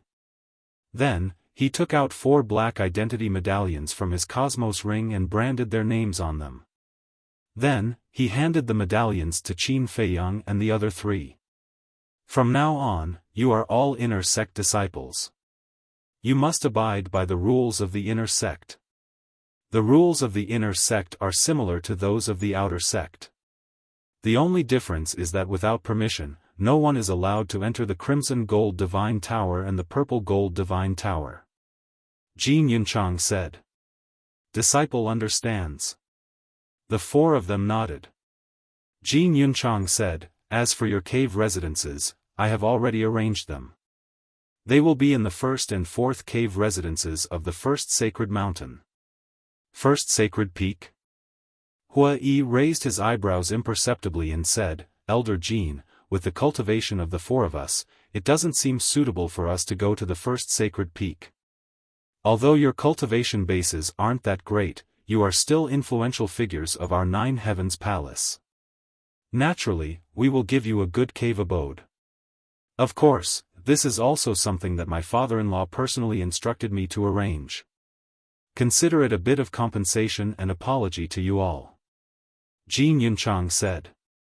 Hua Yi smiled and said, "Then thank you, Elder, and Hall Master Feng Yuan." "No problem. You all can go." Jin Yunchang waved his hand and said, "Disciple will take his leave." Hua Yi bowed and said. He gave a look to Qin Feiyang and the other two before turning around and quickly leaving the assignment hall. After the four of them left, Jin Yunchang's eyes flashed with a cold smile as he took out the image crystal. Buzz. Soon. Feng Yuan's shadow appeared. "Greetings, father-in-law." Jin Yunchang said respectfully. "What's the matter?" Feng Yuan asked. Jin Yunchang said, "Jiang Haotian and the other three have already entered the inner sect." Feng Yuan's eyes were filled with killing intent as he asked, "What's the arrangement?" Jin Yunchang said respectfully, "According to your instructions, they will be arranged to the first sacred peak." "Well done." Feng Yuan nodded. "In addition, I also found out that Jiang Haotian's cultivation is already a perfect war god." Jin Yunchang said in surprise. "What? Perfect war god? Are you sure you didn't see wrongly?" Feng Yuan was surprised. "No." Jin Yunchang shook his head. "How is this possible? Before entering the Nine Heavens Palace, he was only a low-level war god. It seems like only a month has passed. Although he got a lot of soul stones from us, how could he break through two small realms in a month?" Feng Yuan was in disbelief. Jin Yunchang shook his head and said, "This is also what I can't figure out." Feng Yuan said, "From now on, you have to keep an eye on him for this old man, understand?" "Understood." Jin Yunchang nodded. After hesitating for a moment, he said respectfully, "Father-in-law, there's a small matter that I would like to ask for your help." Feng Yuan smiled and said, "We're all family. It's too polite to say that you're helping. Speak. Do you still remember Jin Zhou?" Jin Yunchang said. "Jin Zhou," Feng Yuan frowned, thought for a while, and said, "Are you talking about your cousin's son?" "Yes. This child also wants to enter the resource hall this time." Jin Yunchang said. "He's your nephew, so he's also our family. This is a good thing. What's his cultivation?" Feng Yuan asked. "Perfect war god." Jin Yunchang said. "The minimum requirement for the resource hall to recruit people is a perfect war god. His cultivation is enough. How about this? Just let him register at the resource hall. At that time, this old man will arrange for him to successfully pass the assessment." Feng Yuan said. "Thank you, father-in-law." Jin Yunchang said gratefully. Feng Yuan smiled, but for some reason, he suddenly frowned. "What's wrong?" Jin Yunchang was suspicious. Feng Yuan said, "Do you think this Jiang Haotian will also come to the resource hall to register?" "Him? Impossible. You're the hall master of the resource hall. Isn't he courting death by going to the resource hall? I think he can't be so stupid." Jin Yunchang said. "Not necessarily. What if he wants to get close to this old man? It seems that we have to be careful about this matter." Feng Yuan said. "Father-in-law, he's just a mere disciple. Aren't you being too cautious?" Jin Yunchang frowned. "A mere disciple?" Feng Yuan raised his eyebrows and said angrily, "You dare to say this? Have you forgotten how Wenhai fell into his hands?" Jin Yunchang's expression changed and hurriedly said, "I know my mistake. Please forgive me, father-in-law." Feng Yuan said in a deep voice, "You can't be careless with this kid." "Yes, yes, yes." Jin Yunchang nodded repeatedly. Looking at Feng Yuan's gloomy face, he couldn't help but break out in cold sweat. Suddenly, his eyes turned and looked at Feng Yuan. "How about this, you increase the difficulty of the registration." "What do you mean?" Feng Yuan was slightly stunned and looked at Jin Yunchang suspiciously. In the past, Wasn't the minimum requirement for the resource hall to recruit perfect war god? Then now, we might as well raise the minimum requirement to perfect war god. This way, even if Jiang Haotian has heaven-defying abilities, he won't be able to break through to perfect war god before the registration. Jin Yunchang said. Sure. Feng Yuan's eyes lit up and laughed, let's do it this way. Isn't this Jiang Haotian and the others? Qin Feiyang and the other three were quickly discovered on their way to the first sacred peak. Junior brother Jiang, nice to meet you. You've already been approved to enter the inner sect?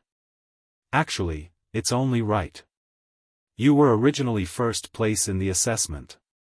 If it wasn't for Feng Wenhai framing you behind your backs, you would have been inner sect disciples long ago. The most infuriating thing is that the reward for first place has also been cancelled. I really pity you. Many people took the initiative to greet them. Qin Feiyang also smiled and replied to them one by one. Brother, your popularity now is no less than Feng Zihan's. Fire Lotus covered her mouth and laughed. Don't make fun of me. Didn't you hear what they said? They're completely sympathizing with me. That's not right. Not only are they sympathizing with me, they're also sympathizing with you guys.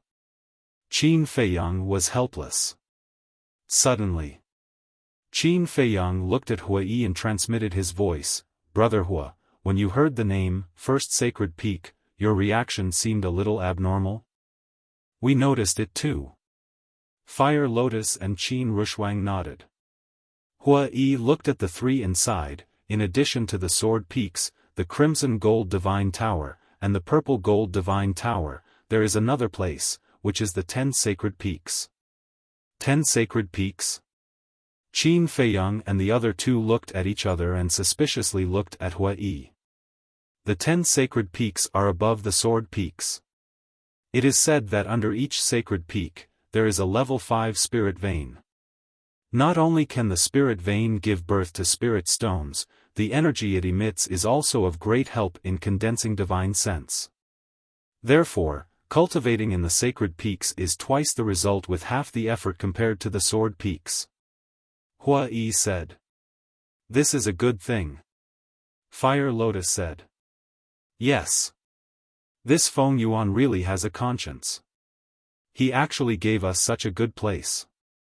Qin Rushuang also laughed. But Qin Feiyang did not speak.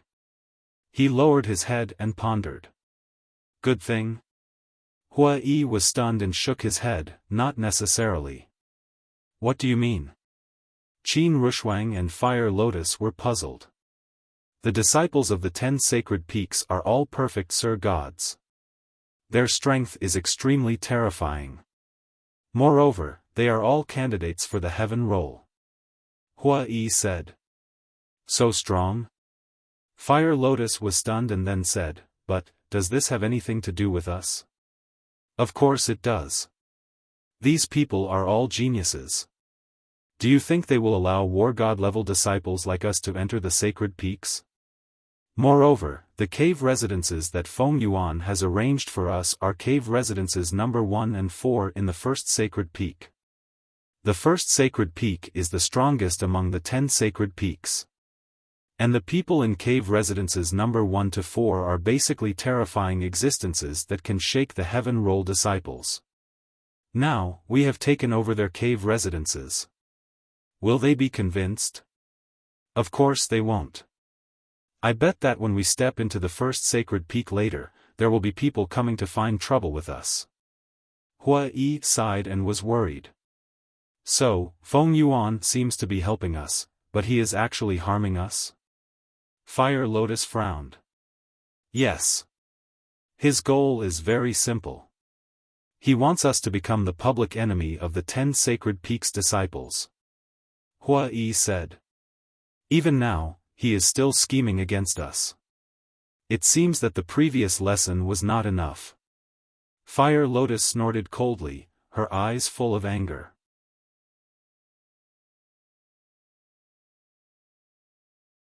Chapter 2049.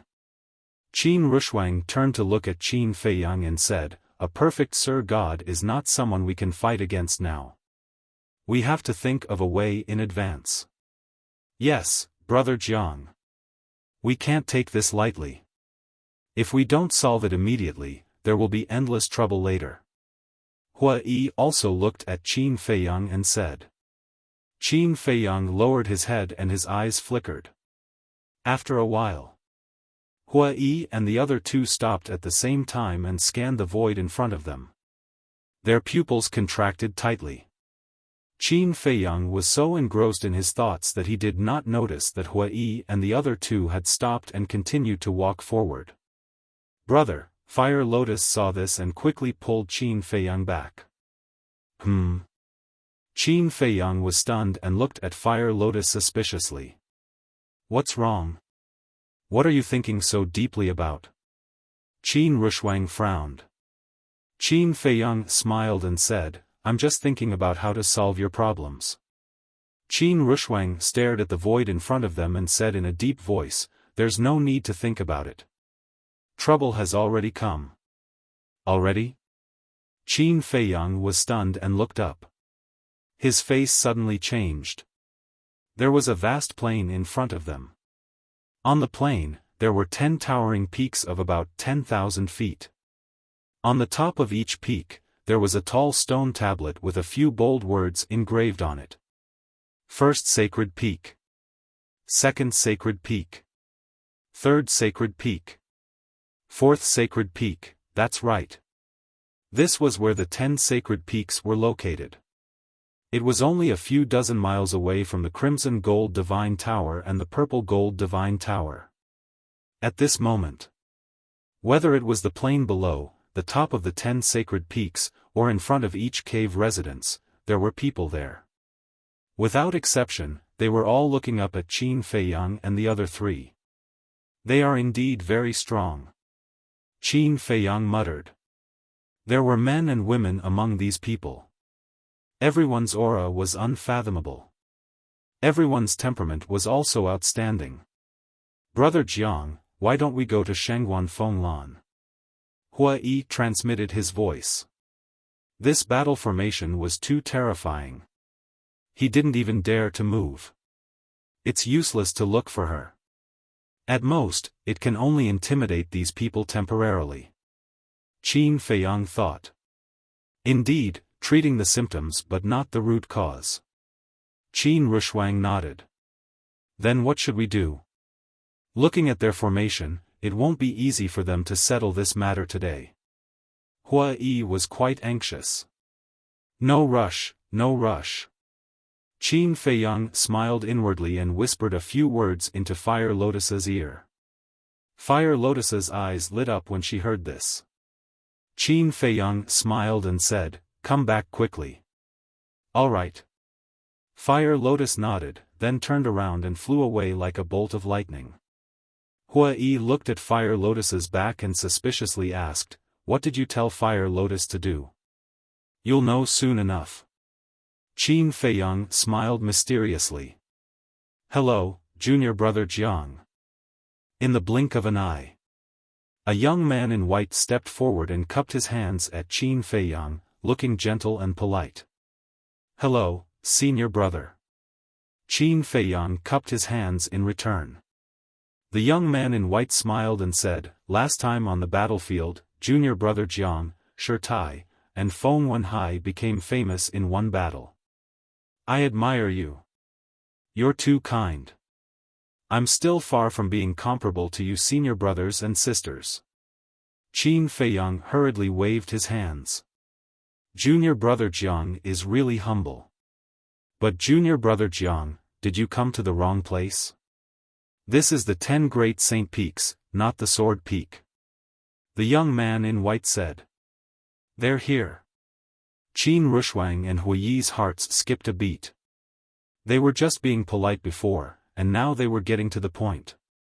"Is there?" Qin Feiyang was stunned. After thinking about it, he looked at the young man in white and said, "It seems that Elder Jin arranged for us to come to the Saint Peak?" The young man in white asked, then, "Junior brother Jiang, do you know what kind of place the St. Peak is? I've heard a little about it. Everyone here is a candidate for the heaven role. They're all famous. It's our honor to be able to live under the same roof with everyone and cultivate together. Qin Feiyang smiled. I didn't expect junior brother Jiang to be such a flatterer. It's no wonder that he could make such a name for himself in Nine Heavens Palace in just over a month. Even we heaven role candidates are ashamed of ourselves. Several young men and women laughed. However, their words were full of ridicule. Qin Feiyang naturally understood, so he didn't get angry. He smiled and said, "Senior brothers and sisters, you all have honorable statuses and powerful strength. We have just arrived here, so of course we have to curry favor with you." That's good to hear. Junior Marshal Brother Jiang, you didn't flatter Jin Yunchang like this in exchange for cave abodes number 1 and number 4, right? Why don't you teach us? Although our strength is indeed very strong, compared to Junior Marshal Brother Jiang's bootlicking skills, we really can't compare. As soon as those words were said, everyone here roared with laughter. The sarcasm on their faces was also undisguised. You're getting more and more outrageous. Looking at those ugly faces, Qin Rushuang and Huiyi's faces darkened. However, Qin Feiyang's expression did not change. He smiled and said, "You flatter me. If you really want to learn how to flatter, I will teach you with all my strength." Teach with all your strength? Can't you tell that we're mocking him? It seems that this person is just a flatterer. Everyone laughed non-stop. The young man in white also smiled brightly and said, "Senior brother Jiang, do you like our welcome ceremony? Senior brothers and sisters, thank you for your thoughtfulness. The few of us really like it." Qin Feiyang nodded. The young man in white said, "It's good that you like it. We were afraid that we would make you angry. After all, your reputation is rising now, and we can't afford to offend you. You're too kind. Compared to all of you, I'm still far behind." Qin Feiyang shook his head again and again. Junior brother Jiang is humble. We have already prepared the first cave dwelling for junior brother Jiang. Now, we invite junior brother Jiang to stay. Of course, there is also junior brother Huiyi and junior sister Jiang Rushuang. The young man in white said with a smile and retreated to the side. The others also retreated one after another, making a path. Huiyi hurriedly transmitted his voice, "Brother Jiang, they are obviously provoking us. You can't go." "Why not?"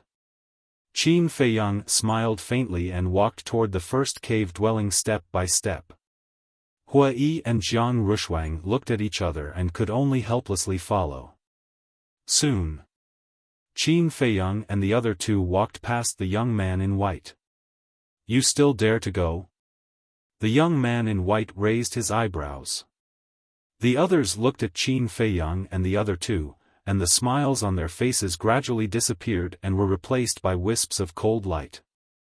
However, Qin Feiyang turned a blind eye to this. His face was also calm. However, Qin Rushuang and Huiyi were very nervous at this moment.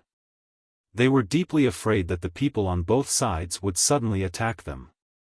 At the same time, they also admired Qin Feiyang's courage. In the face of so many perfect Sir Gods, he could still act as if nothing had happened. What a terrifying state of mind. Swoosh!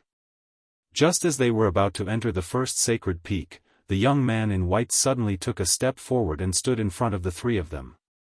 Qin Feiyang was stunned and stopped in his tracks.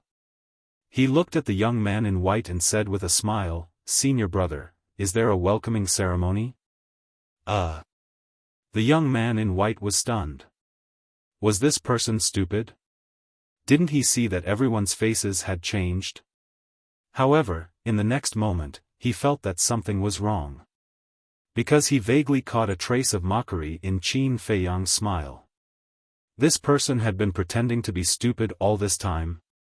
What an interesting scene. I thought that the disciples of the 10 sacred peaks should be a group of great people, but I didn't expect them to be a group of clowns. Qin Feiyang chuckled and no longer concealed it. There was no need to. Because calculating the time, Fire Lotus should be back. What? Did he say that we're clowns? Is he borrowing courage from the heavens? He was obviously playing with us before. Pretending to be stupid? Preposterous. How dare he play with the disciples of the 10 sacred peaks like monkeys? The group of people was immediately furious.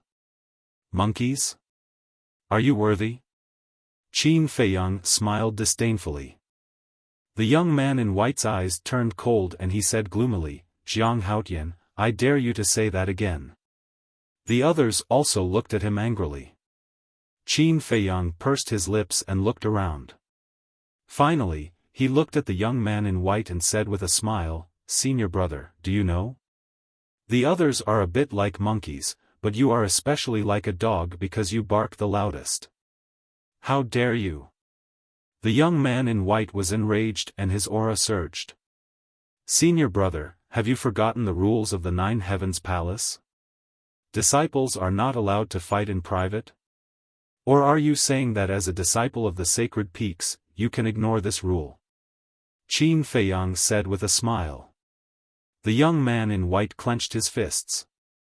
This was obviously a trap. If he dared to say that the disciples of the sacred peaks could ignore these rules, then the people of the disciplinary hall would come knocking on his door. How sinister. He held back his anger and stared at Qin Feiyang. He said in a deep voice, I challenge you now. Go to the battlefield immediately. Challenge? Senior brother, is there something wrong with your brain? A perfect Sir God actually issued a challenge to a perfect war god? Amazing, really amazing. Such shameless behavior. I'm about to prostrate myself in admiration. Qin Feiyang gave him a thumbs up and said with admiration. Hearing this, the young man in white's face turned green and red. However, no one stood up for the young man in white. They all fell silent. A few simple words were enough to humiliate the other party. This person was indeed difficult to deal with. Looks like we've underestimated him. 4 young men stood at the peak of the first sacred peak. They were tall and had good looks. The aura they exuded was more outstanding than the others. The one who spoke was one of them. He was wearing a golden robe and a golden crown. He was about 1.8 meters tall and had his hands behind his back. He looked like a king who had descended and exuded a terrifying aura. So what? He's just a perfect war god. Dealing with him is easier than killing a dog or a chicken. That's right. Since he dared to snatch our cave abodes, he must pay the price. The other 3 sneered. These 4 people were the original owners of cave abodes number 1 and number 4. They were second only to the disciples on the heaven roll and had high prestige among the disciples of the 9 Heavens Palace. The disciples of the 10 sacred peaks basically followed their lead.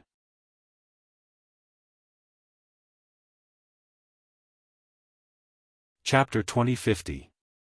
The golden-robed man glanced at Qin Feiyang, then at the other 3, asking, what kind of price do you want him to pay? Jin Yunchang has already given our cave dwelling to them, they won't be able to get it back. And facing our challenge, they won't dare to accept it. We don't dare to kill them. If that's the case, then let them crawl into the cave dwelling like dogs, that's enough to vent our anger. The other 3 sneered. All right. Let's do that. The golden-robed man nodded and transmitted his voice to the white-robed man, don't act on impulse, if you really attack, you'll be severely punished by the enforcement hall. The white-robed man shuddered and turned to look at the golden-robed man. Seeing this, Qin Feiyang also looked over. When he saw the golden-robed man and the other 3, a sharp light flashed across his eyes. Although he didn't know the identities of the 4, it was obvious that the white-robed man was ordered by them. Seeing Qin Feiyang looking at them, the golden-robed man and the other three also looked at Qin Feiyang. The moment their gazes met, invisible sparks seemed to fly. The golden-robed man transmitted his voice, "Tell everyone to release their auras and let them crawl into the cave dwelling." "Crawl into the cave dwelling," the white-robed man muttered, a cold light flashed in his eyes. If they crawled into the cave dwelling, even if they successfully moved into cave dwelling number 1 and 4, they would become a joke in Nine Heavens Palace. Boom! He made a prompt decision. The white-robed man released a terrifying aura, rushing towards Qin Feiyang and the other two.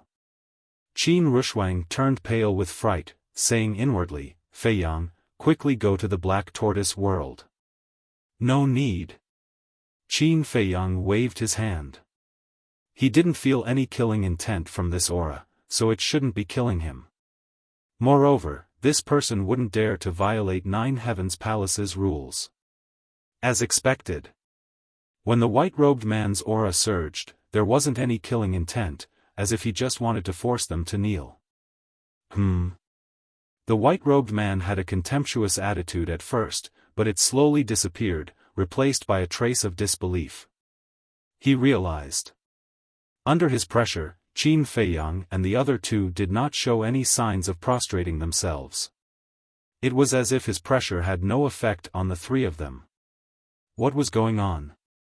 The others, including the golden-robed man and the other three, were also shocked. How could two perfect battle gods and a great success battle god withstand the suppression of a perfect divine lord? How was this possible? Could it be that they were hiding their cultivation? "Everyone, attack!" Suddenly, the golden-robed man's voice resounded in the minds of all the disciples of the 10 sacred peaks. Boom! Immediately, streams of auras erupted like volcanoes. Every Saint Peak disciple present unleashed their aura, surging towards Qin Feiyang and the other two like an avalanche. "What are you trying to do?" Qin Rushuang said angrily. "Didn't you want cave abodes number 1 to 4? Now, we will fulfill your wish. As long as you crawl into the cave abodes now, these 4 caves will belong to you in the future." The white-clothed young man grinned maliciously. His attitude was completely different from his previous gentle and courteous attitude. The cave abodes were arranged by Elder Jean. "If you have any objections, go look for him. What's the use of looking for us? It seems that you only dare to intimidate us with your connections." Qin Rushuang's face was full of ridicule. "How dare you be so arrogant?" The white-clothed young man laughed angrily and roared, "Everyone, don't hold back. Make them kneel." Boom! Suddenly, everyone's aura soared several times in an instant. Even Qin Feiyang's face was pale. The blood in his body was surging and a bloody taste rushed to his throat. "Feiyang, hide for a while. If this goes on, you will bleed," Qin Rushuang said anxiously. Qin Feiyang was silent. He raised his head and looked at the golden-robed man and the other three on the peak. His eyes were filled with a murderous glint. As for the other 4, they were gloating. Seeing that Qin Feiyang and the other 3 did not kneel, the white-clothed young man became angry and shouted, "Let's see how long you can hold on. It's so lively." But before his voice died away, loud laughter rolled in. "This voice, it's lunatic." The golden-robed man and the other 3's faces changed.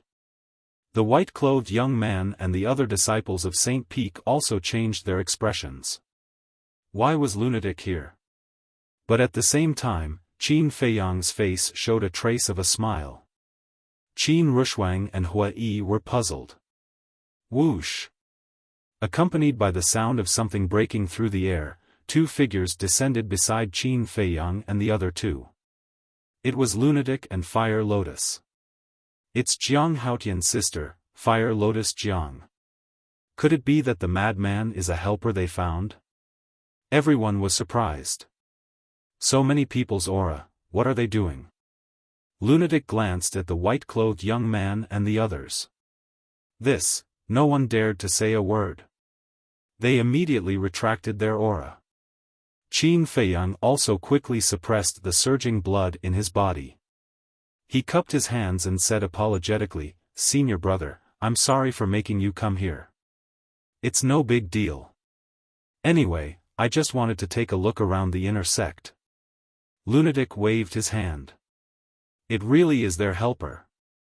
But why is Lunatic so close to Jiang Haotian?" Everyone was in disbelief. The golden-clothed man and the other three couldn't help but frown. This helper had quite a bit of weight. Lunatic glanced at the crowd and finally looked at the white-clothed young man. He smiled and said, "You were the one who shouted the loudest just now." I, the white-clothed young man panicked. Lunatic rubbed his chin and looked at the white-clothed young man.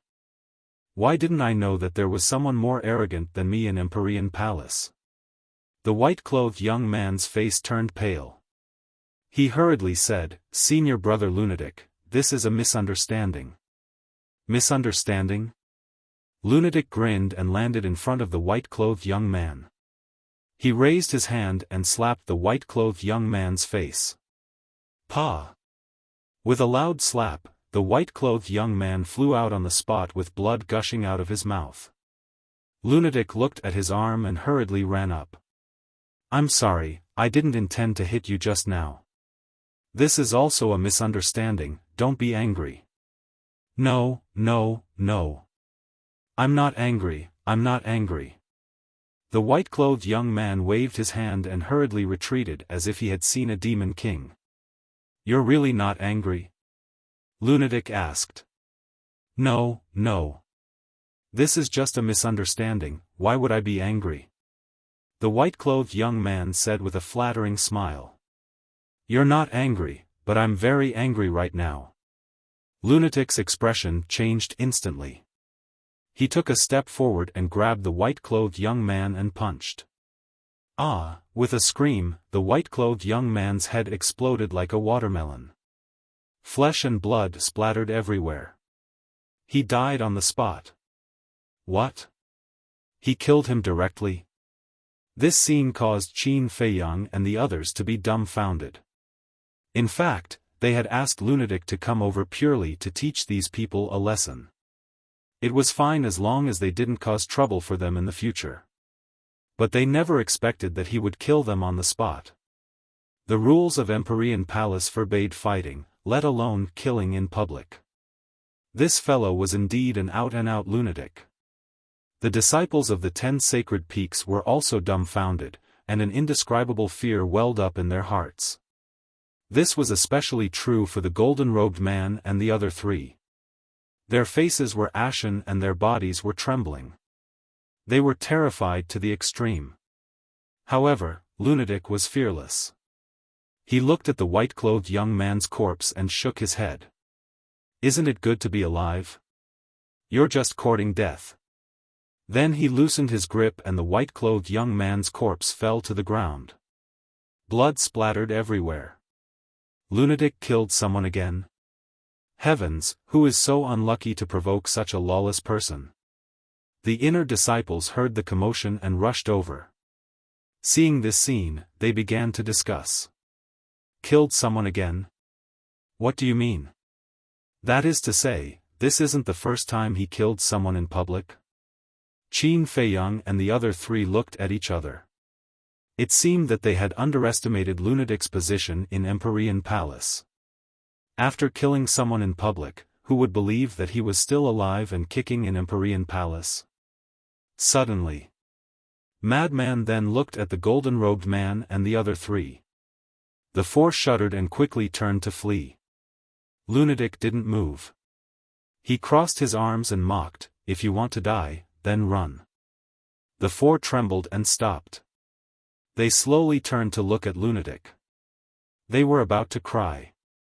"Come over here obediently." Lunatic grinned. The four of them immediately dove down. Like 4 rubber balls, they really rolled all the way to the madman. Lunatic said, "Speak, what do you want?" The four hurriedly said, "Senior brother Lunatic, this matter has nothing to do with us. We swear, what I hate the most is being treated as a fool. The madman's eyes turned cold as he kicked the four of them. We don't dare, we don't dare. Senior brother lunatic, we were wrong. We were blind, we didn't know they were under your protection. Give us a chance, we won't dare to do it again. The four knelt in the air and begged. Lunatic said, Jiang Haotian has a saying that I like the most. If you do something wrong, you have to pay the price. Say it, say it. We'll do whatever you tell us to do. The four hurriedly said.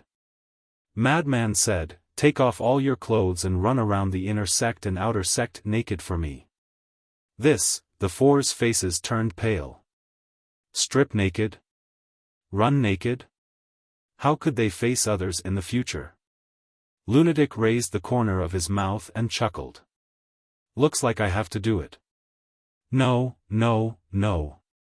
Senior brother Madman, we're all reputable figures. You want us to run around naked? What kind of scandal is this? How about this, we apologize to Jiang Haotian and the others and compensate them. The four said bitterly.